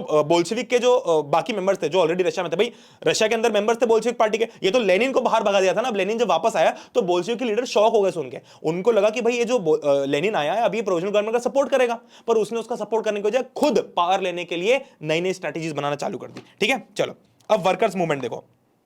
वर्कर्स की हालत फिर भी इंप्रूव नहीं हुई है ना, वर्कर्स ने बहुत कोशिश की बट इनकी हालत फिर भी इंप्रूव नहीं हुई। ट्रेड यूनियन बढ़ने लग गए है ना, ट्रेड यूनियंस और बढ़ने लग गए है ना, और सोवियत कमिटीज और ज्यादा फॉर्म होने लगी। जून में 500 सोवियत कमिटीज बन गई, और इन्होंने साथ मिलकर एक all Russian Congress of Soviets बनाई, जो कि आगे चल के पार्लियामेंट बन जाता है रशिया का। ठीक है, प्रोविजनल गवर्नमेंट ने देखा कि भाई इसकी पावर कम हो रही है और बोल्शेविक का इन्फ्लुएंस बढ़ता रहा है, तो उन्होंने बोल्शेविक के खिलाफ बहुत सारे मतलब बोल्शेविक के खिलाफ बहुत सारे मूवमेंट्स लॉन्च करना चालू कर दिए है ना। सारे वर्कर्स को इसने अरेस्ट करना चालू कर दिया जो भी अब इसके साथ में। देखो अब बेसिकली हो क्या रहा है, ध्यान से सुनना। प्रोविजनल गवर्नमेंट में कौन है, प्रोविजनल, फिर से भूलो मत, वापस आओ। प्रोविजनल गवर्नमेंट जो भी टेम्पररी गवर्नमेंट बनी उसमें कौन है, उसमें डूमा के मेंबर्स हैं प्लस जो सोवियत काउंसिल के मेंबर्स हैं वो, है ना। अब देखो कायदे से क्या होना चाहिए कि सोवियत काउंसिल के मेंबर्स को वर्कर्स का पूरा ध्यान रखना चाहिए, क्योंकि इनको वर्कर्स नहीं बनाया ना, ये वर्कर्स की काउंसिल है। बट क्या हुआ कि जब ये पावर में आ गए तो बिल्कुल पलट गए। अब इनको क्या चाहिए कि भैया अपन पावर में ही रहे, वर्कर्स जाए भाड़ में। ठीक है, तो इसके लिए अब वर्कर्स की कंडीशन फिर भी ठीक नहीं हुई, तो उल्टा क्या हुआ कि बोल्शेविक, ये जितने भी वर्कर्स थे वो सब अब बोल्शेविक के सपोर्ट में आ गए कि भाई इनसे तो प्रोविजनल गवर्नमेंट से कुछ हो नहीं पाया, हो सकता है। देखो राजा तो हट गया बट प्रॉब्लम सॉल्व नहीं हुई ना। प्रॉब्लम वर्कर्स के राजा को हटाना नहीं था, प्रॉब्लम वर्कर्स कहते कि उनकी जिंदगी खराब चल रही है, उनकी जिंदगी मिजरेबल चल रही है, तो अभी भी प्रॉब्लम तो वही है। तो अब लोगों को लगा, वर्कर्स को लगा कि यार देखो प्रोविजनल गवर्नमेंट भी कुछ नहीं कर पाई, राजा भी कुछ नहीं कर पाया था, अब ये लेनिन कुछ ना कुछ जरूर करेगा। तो इसीलिए जो सपोर्ट था लेनिन का बढ़ने लगा, तो प्रोविजनल गवर्नमेंट की फट गई। तो इसने क्या किया कि जितने भी वर्कर्स थे उसको सपोर्ट कर रहे थे उनको अरेस्ट करना चालू कर दिया है ना, जितने भी डेमोन्स्ट्रेशन कर रहे थे, मतलब जितनी भी पब्लिक में मीटिंग हो रही थी उन सबको बंद करना चालू कर दिया, और बहुत सारे बोल्शेविक लीडर्स को भागना भी पड़ा। अब कंट्री साइड में क्या चल रहा है, पेजेंट्स और उनकी जो सोशलिस्ट रेवोल्यूशनरी पार्टी ये क्या कर रही है, इन्होंने अपना लैंड रिडिस्ट्रीब्यूट कर लिया, इन्होंने दबाव बनाया, और क्योंकि राजा तो भाग गया तो सारे नोबल्स भी भाग गए, तो इन्होंने अपना लैंड रिडिस्ट्रीब्यूट कर लिया है ना, और सोवियत रेवोल्यूशनरी से एनकरेज होकर इन्होंने भी अपना लैंड रिडिस्ट्रीब्यूट कर लिया और आपस में लैंड बांट लिया, ये खुश हो गए। ठीक है, अब देखो अक्टूबर 1917 का रेवोल्यूशन, ध्यान से मैं बताता हूं कि होने क्या वाला है। ठीक है, ये स्लाइड्स बहुत सारी तुम रीड करोगे तुमको मजा आएगा, बट तुमको बताता हूं होने क्या वाला है। देखो बोल्शेविक्स ने क्या किया, बोल्शेविक्स के दिमाग, मतलब लेनिन जो था ना, इसने स्पीच दे दे के लोगों को ऐसा इन्फ्लुएंस कर लिया कि अगर ये प्रोविजनल गवर्नमेंट पावर में रही तो ये एक दिन डिक्टेटरशिप बना लेंगे अपनी, है ना, तो इसलिए पावर में तो हमको ही आना पड़ेगा, हम वर्कर्स यूनियन है, हम पावर में आएंगे। तो लेनिन के सपोर्ट में सब आ गए। अब लेनिन के दिमाग में एक चीज थी कि अभी ये प्रोविजनल गवर्नमेंट एक टेम्पररी गवर्नमेंट है, तो कहीं भी पेपर पे ऐसा बहुत फॉर्मली लिखा नहीं हुआ है कि ये सरकार है। तो इसने क्या किया, लेनिन ने, इसने क्या किया, अपने जितने मेंबर्स थे है ना, इसने अपनी आर्मी बना ली, अपने मेंबर्स बना लिया, अपने जितने पार्टी के वर्कर्स थे सबको इकट्ठा कर लिया, और बोला कि अपन एक रेवोल्यूशन करेंगे अक्टूबर के अंदर। और रेवोल्यूशन कैसा होगा कि अपन रातों रात सरकार पलट देंगे। कैसे, जबरदस्ती से। कैसे पलटेंगे, एक दिन डिसाइड करते हैं, उस एक दिन पे अपन सारे लोग निकलेंगे है ना, और उसी एक दिन पे जितने भी गवर्नमेंट ऑफिसेज हैं सब पे कब्जा कर लेंगे, और जितने भी मिनिस्टर्स हैं उन सबको किडनैप कर लेंगे। भाई सुनने में कितना ऐसा वो लग रहा है कि भाई, मतलब तुम इमेजिन करो कि अपने देश के अंदर जाए कोई लोग और पार्लियामेंट पे अटैक, मतलब पार्लियामेंट पे अटैक तो मतलब ऐसे ये तो बहुत अलग चीज होगी, बट हाँ ऐसा करें कि भाई वहां पर सारे लोग जाएं, जितने मिनिस्टर से सबको अरेस्ट कर ले, सबको किडनैप कर ले, और रातों रात सरकार पलट दे जबरदस्ती से। तो वो बोल्शेविक का प्लान था, यानी कि वो था लेनिन का प्लान। ठीक है, और इसने डेट कभी भी रिवील नहीं की, डेट एक सीक्रेट रखी कि अगर डेट लीक हो गई तो फिर तो ये प्रोविजनल गवर्नमेंट वाले अपनी आर्मी बिठा देंगे, तो अपने को बिल्कुल चुपके से करना है, किसी को पता नहीं चलने देंगे। ठीक है, अब प्रोविजनल गवर्नमेंट को खबर तो थी कि ऐसा कुछ कर रहे हैं, बट साला डेट समझ नहीं आ रही थी कि किस डेट पे करने वाले हैं, तो एक गेम चलने लग गया आप दोनों के बीच में। ठीक है, चलो सितंबर में इसने एक डिस्कशन करना चालू कर दिया है ना, और 16 अक्टूबर 1917 को फाइनली इसने सारी पार्टी को बुलाया और बोला कि भैया अपन एक सोशलिस्ट सीजर ऑफ पावर करेंगे, यानी कि पावर को जबरदस्ती सीज कर लेंगे अपने कंट्रोल में। और इसके लिए इसने एक मिलिट्री रेवोल्यूशनरी कमेटी बनाई, एमआरसी, जिसका हेड किया लियोन ट्रॉट्स्की ने। ये 1 मार्क्स में आएगा, ये 1 मार्क्स में आ सकता है कि मिलिट्री रेवोल्यूशनरी कमेटी का हेड कौन था, तो ही वाज लियोन ट्रॉट्स्की। ठीक है, और इवेंट की डेट को सीक्रेट रखा गया। अब देखो 24 अक्टूबर को सीक्रेट डेट थी। क्या हुआ कि प्राइम मिनिस्टर केरेंस्की को शहर छोड़ के भागना पड़ा, है ना, क्योंकि इतना अब एकदम से पूरा अटैक करने लगे ये लोग, है ना। मिलिट्री में जो गवर्नमेंट को लॉयल थे उन्होंने बोल्शेविक के न्यूज़पेपर्स पे अटैक कर लिया। मतलब इनको अब क्या हुआ कि सुबह 24 अक्टूबर की सुबह क्या हुआ कि अब यहां से बोल्शेविक्स ने धीरे धीरे करके सारी गवर्नमेंट ऑफिसेस को कैप्चर करना चालू कर दिया। और जैसी ही बात इनको पता चली प्रोविजनल गवर्नमेंट को कि ये ऐसा कुछ करने वाले हैं, तो प्रोविजनल गवर्नमेंट वाले बेवकूफों ने क्या किया कि बोल्शेविक की जो न्यूज़पेपर्स थे, जहां पर उनके न्यूज़पेपर छपते थे, उन बिल्डिंग्स को पकड़ लिया। अब उन बिल्डिंग से क्या होगा भाई, ये सारे उनको लगा कि वहां पर बोल्शेविक के लीडर्स मिल जाएंगे, उनको कैप्चर कर लेंगे, बट वहां कोई था ही नहीं। सारे लोग तो सड़कों पे थे और सारी बिल्डिंग्स को पकड़ने में लगे हुए थे। अब क्या हुआ, रात आते जो गवर्नमेंट को सपोर्ट करने वाली ट्रूप्स थी ना, उनको सब लोगों को नोटिस भेज देगा कि भाई सारे काम छोड़ो और सब लोग विंटर पैलेस पे आओ। विंटर पैलेस मतलब जो पैलेस है, मेन जो पैलेस है जहां पर सारी गवर्नमेंट चलती है वो, है ना। बट मिलिट्री रेवोल्यूशनरी कमेटी ने क्या किया कि भैया तुम तो जाओ और सारे मिनिस्टर को अरेस्ट करो, बिंदास अरेस्ट करो, है ना। ये पैलेस बचाते रहेंगे, अपन तो मिनिस्टर को अरेस्ट करके अपना काम कर लेंगे। और रात आते पूरा जो कंट्रोल था वो इनके हाथ में आ गया, है ना। और फिर फाइनली एक मीटिंग हुई all Russian Congress of Soviets की, वो जिसमें 500 सोवियट्स थे, और सबने बोल्शेविक के एक्शन को अप्रूव कर दिया कि भैया इन्होंने बिल्कुल सही किया। आज तक भी लोग इसका अपोज करते हैं क्योंकि तरीका गलत था करने का। मतलब ये तो रातों रात आपने जबरदस्ती मिनिस्टर को किडनैप किया और ऐसा कर लिया, तो बहुत सारे लोग इसको अपोज भी करते हैं। खैर आपने को उसमें क्या करना। तो ये सारी डेट्स दी हुई इंपॉर्टेंट, ठीक है। अब अक्टूबर के बाद में क्या आया, अक्टूबर के बाद में बोल्शेविक्स। अब तुम सोचोगे कि भैया अब तो हैप्पी एंडिंग हो गई ना, अब तो बोल्शेविक्स पार में आ गए, बट अभी भी हैप्पी एंडिंग नहीं हुई, क्योंकि बोल्शेविक्स के साथ भी वही सेम चीज होने वाली जो प्रोविजनल गवर्नमेंट के साथ हुई। क्या, सत्ता की लालच। सत्ता, जब वो ऐसा बोलते हैं ना कि जब एक बार खून लग जाता है ना मुंह से, तो भाई खून चाहिए ही होता है, ठीक है। तो जब इनको खून लग गया, इनको जब नशा लग गया पावर का, तो लेनिन भी नहीं चाहता था कि इसके हाथ से पावर हटे। अब देखो ये क्या करता है ना। प्राइवेट प्रॉपर्टी के तो टोटली अगेंस्ट है। इसने सारी इंडस्ट्री और सारे बैंक्स को नेशनलाइज कर दिया 1970 तक। लैंड को सोशल प्रॉपर्टी डिक्लेयर कर दिया, वही जो उसने प्रॉमिस किया तो सारे के सारे कर दिए, है ना। और जो पुराने टाइटल्स थे, जो राजा महाराजा को पुराने टाइटल्स दिए थे, सर मैडम ये सब के, वो सब बैन कर दिए गए और नई यूनिफॉर्म डिजाइन कर दी गई। सब लोग खुश, है ना। अच्छा, इसके अंदर जो घर थे ना, वो भी घर को भी पार्टीशन कर दिया गया। मतलब अब ऐसा नहीं होगा कि किसी का घर बहुत बड़ा होगा, अब ऐसा होगा कि जितने लोग हैं घर के अंदर, उतनी जितनी जरूरत है घर की, उतना ही घर आपको मिलेगा, ज्यादा बड़ा घर नहीं मिलेगा, ठीक है। बोल्शेविक पार्टी का नाम चेंज करके रशियन कम्युनिस्ट पार्टी कर दिया गया, ठीक है। अब हुआ क्या, अब बोल्शेविक्स ने सोचा कि भैया सब कुछ सही चल रहा है, तो आके सब लोगों ने पूछा कि भैया इलेक्शन करवा दें, है ना भाई, इलेक्शंस होने चाहिए ना अब तो ओपनली, तो इलेक्शंस करवा दे। तो बोल्शेविक्स ने बोला हाँ ठीक है करवा दो। बट दिक्कत क्या हुई कि बोल्शेविक्स के साथ में चोट हो गई। चोट क्या हुई कि भैया इन्होंने एक तो देश को आजाद कराया, फिर इसके बाद में इन्होंने लैंड भी फ्री किया, इसके बाद में इन्होंने वर्कर्स की जिंदगी भी अच्छी की, इन्होंने सब कुछ किया जो प्रॉमिस किया था। बट जब बोल्शेविक यानी कि लेनिन ने ऑर्डर दिया कि ठीक है अब इलेक्शन करवा लो, अब थोड़ी गवर्नमेंट स्टेबल है, अब अपन इलेक्शन करवाते और देश को अच्छे से चलाएंगे इलेक्शन करके। अब दिक्कत क्या हुआ, इलेक्शन में इनके साथ चोट हो गई, ये हार गए समझ रहे हो बात को, ये भाई साहब इलेक्शन हार गया। तो तब बोल्शेविक का दिमाग खराब हुआ, उसने बोला भाड़ में जाए तुम्हारा इलेक्शन, अब मैं ही राज करूंगा इस पे, देखता हूं कौन माइका लाल रोकेगा। तो 1917 में ये इलेक्शन हार गए। 1918 में असेंबली ने बोल्शेविक के मेजर्स को रिजेक्ट कर दिया, मतलब अब पूरी असेंबली पलट गई। एक टाइम पे इस असेंबली ने साथ दिया था बोल्शेविक्स का कि नहीं यार बोल्शेविक ने बिल्कुल सही काम किया रातों रात पावर लेके, बट 1918 में जब ये हार गए तो सबने इनका अपोज कर दिया कि भैया नहीं तुमने तो गलत किया था, मतलब सब पलट गए, सब मुकर गए। तो लेनिन का दिमाग खराब हो गया, साला यार मैं इतनी मेहनत से सब कुछ किया और सबने मेरे को धोखा दे दिया। तो मार्च में बोल्शेविक्स ने जर्मनी के साथ में पीस बना लिया, मतलब बोल्शेविक के साथ थोड़ी थोड़ी पावर तो थी सही, तो बोल्शेविक ने सारी पावर अपने कंट्रोल में कर ली। और फिर रशिया ने बोला कि अपन एक वन पार्टी स्टेट है, यानी कि वर्ल्ड वॉर 1 खत्म हो चुका है, हमने जर्मनी के साथ में पीस बना लिया है और अब हम वन पार्टी स्टेट बन गए, ठीक है। तो बोल्शेविक सिर्फ अकेली पार्टी बने इलेक्शन से पार्ट लेने के लिए, ठीक है। तुम सोच रहे होगे कि अभी तो सोशलिज्म की बात चल रही थी, इक्वालिटी की बात चल रही थी, डेमोक्रेसी की बात चल रही थी, ये वो, कोई डेमोक्रेसी कुछ नहीं आई भाई, यही पार्टी थी और यही रूलर बन गए, ठीक है। रशियन कांग्रेस ऑफ सोवियत जो थी वो पार्लियामेंट बन गई कंट्री की, और ट्रेड यूनियंस को पार्टी के कंट्रोल में रखा गया, है ना। इंडिविजुअल फ्रीडम सब खत्म कर दी, पहले क्या था लोग फ्री थे, अब खत्म कर दी। अब क्या वो सीक्रेट पुलिस बनाने चालू कर दी, जिसको चेका फर्स्ट, ओजीपी और एनकेवीडी बोलते थे। ये क्या करते थे, ये जैसे कि चाय की, जैसे अभी गट्टू की टपरी पर हम बैठे हुए हैं, तो गट्टू की टपरी में मान लो मैं तुमसे बोल्शेविक्स की बुराई कर रहा हूं, तो मेरे पास में पुलिस वाला आएगा और मुझे उठा के ले जाएगा। कहीं आप बुराई कर ही नहीं सकते बोल्शेविक्स की, ठीक है। बहुत सारे यंग राइटर जो थे उन्होंने कोशिश की इसके खिलाफ लिखने की, बट उनको भी जेल भेज दिया गया, तो पूरी तरीके से हालत खराब हो गई। अब आती है सिविल वॉर की सिचुएशन, ठीक है। बोल्शेविक्स ने क्या किया, जो भी लैंड रीडिस्ट्रीब्यूशन, बोल्शेविक्स ने क्या किया, लैंड रीडिस्ट्रीब्यूशन को ऑर्डर दे दिया। तब ध्यान से सुनना, स्टोरी सुनना, क्या चल रहा है फिर से बताता हूं, क्या चल रहा है फिर से बताता हूं। चल कुछ ऐसा रहा है कि जो अभी क्या हुआ, बोल्शेविक्स पावर में आ गए। अब बोल्शेविक का दिमाग खराब हुआ, है ना, तो इन्होंने सारी पावर अपने हाथ में ले ली और सिंगल पार्टी स्टेट बना दिया रशिया को, ठीक है। अब बोल्शेविक्स ने क्या बोला कि ठीक है देखो जो चीजें उन्होंने प्रॉमिस की तो वो तो की, इसने बोला था कि लैंड रीडिस्ट्रीब्यूट होना चाहिए, तो ये लैंड इसने रीडिस्ट्रीब्यूशन के लिए भेज दिया कि भैया लैंड रीडिस्ट्रीब्यूट होना चाहिए। अब हुआ क्या, दिक्कत ये हुई कि इसके ऑलरेडी बहुत सारे दुश्मन बन चुके थे। अब जब इसने लैंड रीडिस्ट्रीब्यूशन का अनाउंस किया तो जितने भी इसके आर्मी के मेंबर्स थे उनमें से बहुत सारे लोग ऐसे भी थे जो पेजेंट्स थे, तो जितने भी आर्मी के मेंबर्स थे इनको जैसे ही पता चला कि भैया लैंड रीडिस्ट्रीब्यूट होने वाला है तो सब अपने अपने गांव चले गए भाग के। आर्मी में कोई बचा ही नहीं, फिर मतलब मैक्सिमम लोग अपने अपने गांव चले गए, तो इसकी आर्मी कमजोर हो गई। और इस कमजोरी का फायदा उठा के जो बाकी के लोग थे ना, जो बाकी के कंजर्वेटिव बचे हुए थे, जो अभी भी जार के सपोर्टर बचे हुए थे, जो एक्चुअल असली सोशलिस्ट बचे हुए थे, इन्होंने कहीं ना कहीं इस पर अटैक करने की कोशिश की। देखो अब कैसे, मैं बताता हूं, ठीक है। जब बोल्शेविक्स ने बोला कि लैंड डिस्ट्रीब्यूट होना चाहिए, तो रशिया की जो आर्मी है वो ब्रेकअप होने लगे, मतलब धीरे धीरे करके अपने अपने सब गांव जाने लग गए। सोल्जर जो थे वो अपने घर चले गए, है ना, कि भाई अपन भी रीडिस्ट्रीब्यूशन करेंगे और अपना लैंड ले लेंगे, है ना। और जो नॉन बोल्शेविक सोशलिस्ट है, यानी कि जो असली सोशलिस्ट है, अब ये बोल्शेविक को अपन सोशलिस्ट नहीं बोल सकते क्योंकि ये तो करप्ट हो चुके हैं, है ना, लिबरल्स और सपोर्टर्स ऑफ ऑटोक्रेसी, इन सब ने मौका ढूंढा कि भैया अब अपन बोल्शेविक्स की अपराइजिंग को कंट्रोल कर सकते हैं। तो तीन मेजर ग्रुप्स बन गए, अब ध्यान से सुनना। एक हो गए बोल्शेविक्स, इनको बोलते हैं रेड्स। एक हो गए ग्रीन्स, जो असली सोशलिस्ट है, यानी कि जो सोशलिस्ट रेवोल्यूशन, मतलब पहले तो बोल्शेविक्स भी सोशलिस्ट थे, जो सोशलिज्म में बिलीव करते थे, बट इन्होंने बहुत सारी चीजें अलग करना चालू कर दी पावर को बचाने के लिए। अब ग्रीन्स जो थे वो थे अब जो असली सोशलिस्ट थे, मतलब जो एक्चुअल सोशलिज्म बिलीव करते थे। ऑल तो मैं तुम्हें बताता हूं, ये सब जो चीजें है ना, जो अपन पढ़ रहे हैं, ये सब सिर्फ टेम्पररी होती है। एक बार जिसका अगर मान लो ग्रीन्स के हाथ में पावर आती है ना, तो ये भी पक्के करप्ट हो जाते हैं। पावर को कोई नहीं छोड़ सकता एक बार आने के बाद, ठीक है।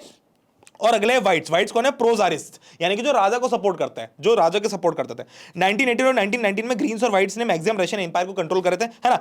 भले ही कैपिटल, देखो कॉम्प्लेक्स इतनी थी सिचुएशन कि पूरे रशिया में कैपिटल जो था वो तो बोल्शेविक्स के पास था, बट जो बाकी का मैक्सिमम हिस्सा था वो अभी भी जार के सपोर्टर्स के पास में था, है ना। French, American, British, Japanese troops, ये सब जो थी, इन्होंने भी व्हाइट्स और ग्रीन्स का सपोर्ट किया। क्यों? क्योंकि भैया इनको भी डर था कि अगर सोशलिज्म इतनी तेजी से बढ़ेगा तो हमारे यहां भी कल को दिक्कत होगी, यानी कि यहाँ के जो राजा महाराजा थे इनको भी दिक्कत होने लगी कि भाई अपने आप पे लोग आएंगे और वापस रिवोल्ट करेंगे, अच्छी भली गवर्नमेंट है वो चलने नहीं देंगे, ठीक है। तो इसलिए एक सिविल वॉर होता है जहां पर रेड्स और व्हाइट्स आर्मी लड़ती है, पूरी लूट पाट होती है और फैमिन होता है, मतलब यहाँ पर भूखमरी बहुत कॉमन हो जाती है, ठीक है। अब जो भी प्राइवेट प्रॉपर्टी के सपोर्टर्स थे, अब देखो जिस जिस जगह पे भी व्हाइट जीत गए, देखो हुआ क्या, मैं बताता हूँ, फिर से बताता हूँ, कंफ्यूज नहीं होना, मैं फिर से बताता हूँ। देखो क्या हुआ, ध्यान से सुनो, ध्यान से सुनना। क्या हुआ? अरे चाय पियो भाई, गट्टू की टपरी पे हो, ऐसे थोड़ी ना जाने दूंगा तुमको। क्या हुआ, ध्यान से सुनो, ध्यान से सुनना।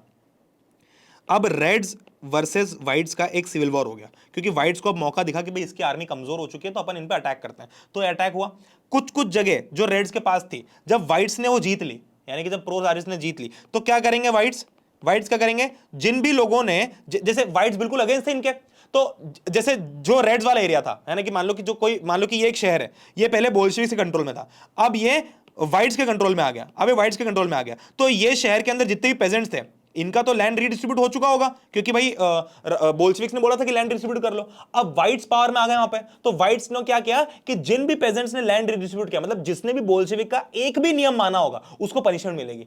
तो इन्होंने क्या किया, व्हाइट्स ने आके बोला कि भैया जो लैंड है वापस हमको दे दो, मतलब जितने भी जार के सपोर्टर्स वापस इनको दे दो, कोई लैंड डिस्ट्रीब्यूशन की जरूरत नहीं है। और फिर भी जो लैंड रीडिस्ट्रीब्यूट कर रहा था उनके खिलाफ इन्होंने पनिशमेंट दी, है ना, उनके खिलाफ पनिशमेंट दी, है ना। कोऑपरेशन इतनी अच्छे से काम कर नहीं रहा था, और जो मैक्सिमम रशियन एम्पायर था वो इनके बोल्शेविक जो था वो धीरे धीरे करके अपना कंट्रोल तो पा रहे थे, बट ये पूरा कंफ्यूजन पूरे सोसाइटी में चल ही रहा था, ठीक है। चलो, खीवा के अंदर क्या हुआ, बोल्शेविक जो थे उनको ब्रूटली मारा गया, है ना, brutally massacred local nationalist in the name of defending socialism. Sorry, Bolsheviks ने वहां के नेशनलिस्ट को मारा, ठीक है, कि भैया अपन तो सोशलिज्म को प्रोटेक्ट करें। तो इस मतलब बेसिकली बहुत लड़ाई झगड़े चलते रहे, ठीक है। स्टोरी समझ गए ना तुम, एक बार रीड मारोगे तो सब समझ में आ जाएगा, ठीक है। बोल्शेविक्स ने फाइनली थोड़ी बहुत जैसे जद्दोजहद करके अपनी पावर अपने हाथ में रखी, दिसंबर 1922 में सोवियत यूनियन बनाया, और फिर बाद में इसको यूएसएसआर बोला गया, ठीक है। बट चूंकि यहां पर बहुत सारी चीजें कंबाइन थी, तो नोमैडिज्म का डिस्करेज किया गया, है ना, अलग अलग नेशनलिटीज जो थी उनको डिस्करेज किया गया कि भैया सिर्फ और सिर्फ बोल्शेविक से होने चाहिए पावर में, ठीक है। तो ये सिनेरियो चलने लगा। अब देखो सोशलिस्ट सोसाइटी बनने लगी धीरे धीरे, ठीक है। सेंट्रलाइज प्लानिंग इंट्रोड्यूस की गई कि भैया अपन जो प्लानिंग उसको धीरे धीरे सेंट्रलाइज करेंगे, सब कुछ सेंट्रलाइज तरीके से होना चाहिए। तो इस टाइप की चीजें अब आने लगी, ठीक है। 5 ईयर प्लान आने लगे, बट दिक्कत क्या हुई कि कंडीशन अभी भी पुअर थी, है ना, कंडीशन अभी भी पुअर थी। क्यों? क्योंकि भाई वर्कर्स, अगर अपने को देश को आगे बढ़ाना है, इकोनॉमिकली ग्रो करना है देश को, तो इंडस्ट्रीज को बहुत तेजी से काम करना पड़ेगा, और इंडस्ट्री अगर तेजी से काम करेगी तो फाइनली दिक्कत होगी कि वर्कर्स की हालत खराब होगी। अब वो बोल्शेविक्स जो वर्कर्स के दम पे ही पावर में आए थे, अब वो भी वर्कर्स के लिए कुछ नहीं कर पा रहे, मतलब कुल मिलाकर वर्कर्स की हालत तो शुरू से ही खराब रही विचारों की, ठीक है। चलो, बट धीरे धीरे करके बोल्शेविक ने सोचा कि अपन थोड़ी थोड़ी चीजें इंप्रूव करते हैं, तो स्कूलिंग सिस्टम लाया गया, है ना, बेबी केयर अरेंजमेंट्स लाए गए, पब्लिक हेल्थ केयर को सस्ता कर दिया गया, है ना, मोर क्वार्टर्स बनाए गए वर्कर्स के लिए, है ना। इन सबसे थोड़ा ये था कि सब जगह हो नहीं पाए, क्योंकि गवर्नमेंट के पास रिसोर्सेज बहुत ही कम थे। ऑलरेडी भाई वर्ल्ड वॉर 1 खत्म हुआ था, पैसे खत्म हो चुके थे सरकार के पास, तो जैसे जैसे करके मैनेज कर रही थी सरकार, ठीक है। अब होता क्या है, अब जो लेनिन है, लेनिन निकल लेता है। लेनिन फाइनली अब चीजों को ठीक करने वाला था। लेनिन सोच रहा था कि अपन सब कुछ ठीक करेंगे, बट दिक्कत क्या है कि लेनिन जो है उसको सडन बीमारी हुई और वो मर गया, टपक गया। अब लेनिन टपक गया तो उसकी जगह कौन आया? स्टालिन। कोई नहीं चाहता था कि स्टेलिन आए, है ना, मतलब लेनिन खुद भी नहीं चाहता था कि स्टेलिन पावर में आए मेरे बाद में। बट दिक्कत क्या हुई कि स्टेलिन जो था उसने, उसकी पोजीशन ऐसी थी गवर्नमेंट के अंदर कि अगला वही आता, है ना, मतलब बहुत भाई बहुत कॉम्प्लेक्स सिनेरियो है, बहुत ही, मतलब तुम्हें क्या बताऊं, इतने कॉम्प्लिकेशन है, इट्स रियली कॉम्प्लिकेटेड, ये रिलेशनशिप बिल्कुल सिंपल नहीं है, ठीक है। तो स्टेलिन पावर में आ गया 1927 से 28 में सोवियत के मतलब बेसिकली सोवियत रशिया के अंदर ग्रेन्स की सप्लाई बहुत कम हो गई। एक टाइम पे रशिया के पास में इतने ग्रेन्स थे, वो ग्रेन्स एक्सपोर्ट करता था, और अब ऐसा टाइम आ गया कि भाई ग्रेन्स ही नहीं बचे। तो स्टेलिन ने सोचा कि भैया ऐसा क्यों हो रहा है, तो स्टेलिन ने दिमाग लगाया, उसने बोला कि जो पेजेंट्स है ना, अमीर पेजेंट्स, ये क्या करते हैं साले, ये ना होल्ड करके रखते हैं स्टॉक्स, मतलब जो ग्रेन्स है ना उसको होल्ड करके रखते हैं ताकि जब प्राइस बढ़ेगी तब बेचेंगे, और उस चक्कर में लोगों में भुखमरी फैल गई। मतलब मान लो मेरे पास में 100 टन गेहूं है बट मैं वो बेच नहीं रहा हूं, उसको मैंने गोडाउन में छुपा के रखा हुआ है ताकि जब प्राइस बढ़ेगी तो मैं बेचूंगा, ठीक है। तो स्टेलिन ने सोचा अपन रेड करते हैं, तो इसने सब जगह रेड करना चालू की, जितने भी ग्रेन प्रोड्यूसिंग एरियाज थे, जितने भी ऐसे गोडाउन थे, वहां पर रेड करना चालू की, है ना। कुलक्स कौन है, वेल टू डू पेजेंट, तो इनकी रेड करना चालू की, इनके घरों में घुस घुस के देखना चालू किया कि कहीं इन्होंने कुछ कलेक्शन को होल्ड तो नहीं किया हुआ है ना। फिर ये इंट्रोड्यूस करता है कलेक्टिवाइजेशन ऑफ एग्रीकल्चर, यानी कि ये बोलता है कि भाई जो भी एग्रीकल्चर करेगा, है ना, मतलब पेजेंट्स के पास में अब लैंड रीडिस्ट्रीब्यूट हो चुका था, है ना, लैंड अपना अपना हो चुका था, बट फिर भी स्टेलिन ने जबरदस्ती बोला कि अब वापस से आप लोग क्या करोगे, लैंड को साथ में लेके खेती करोगे। तो अब पेजेंट्स इसके खिलाफ थे, पेजेंट्स माने नहीं इस बात को, तो जो पेजेंट्स नहीं माने उनको पनिश किया गया, बट जैसे जैसे पेजेंट्स को मना लिया गया। और फिर भी कोई पेजेंट्स थे जो बिल्कुल ही अड़े हुए थे कि भैया अपन तो नहीं करेंगे, तो उनके खिलाफ मतलब ये बिल्कुल ऐसे समझ लो कि बहुत ही निर्दयी हो गए।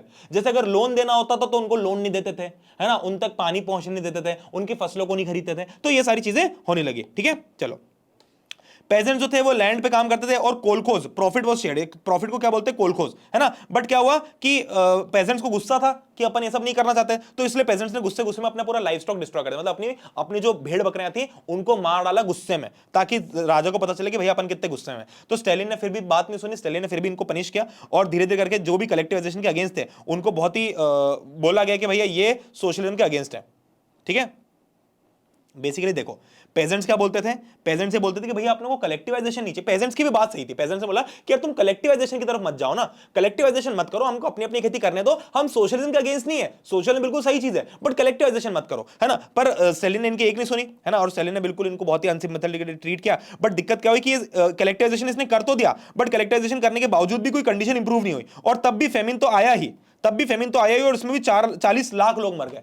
तो ये जो था ना स्टेलिन, इसकी कोई भी चीज काम नहीं हुई, है ना।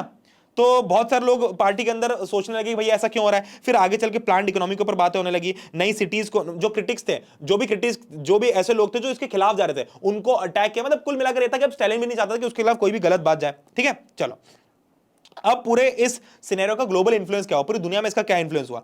तो यूरोप के अंदर जो एग्जिस्टिंग पार्टीज थी उनको बोल्शेविक्स का तरीका पसंद नहीं आया, है ना। तो पूरी दुनिया के अंदर ये कंट्रोवर्सी चल रही थी, कुछ लोग बोलते थे कि बोल्शेविक्स ने सही किया, कुछ लोग बोलते थे बोल्शेविक्स ने सही नहीं किया। अभी तक इनकी कहानी वहीं अटकी हुई थी कि भैया इन्होंने गलत किया, ठीक है। बहुत सारे जो नॉन रशियंस थे उन्होंने भी पार्ट लिया इन सब अलग अलग पार्टीज में, इन सब अलग अलग कॉन्फ्रेंसेस होने लगी, उन सब में पार्ट लिया, ठीक है।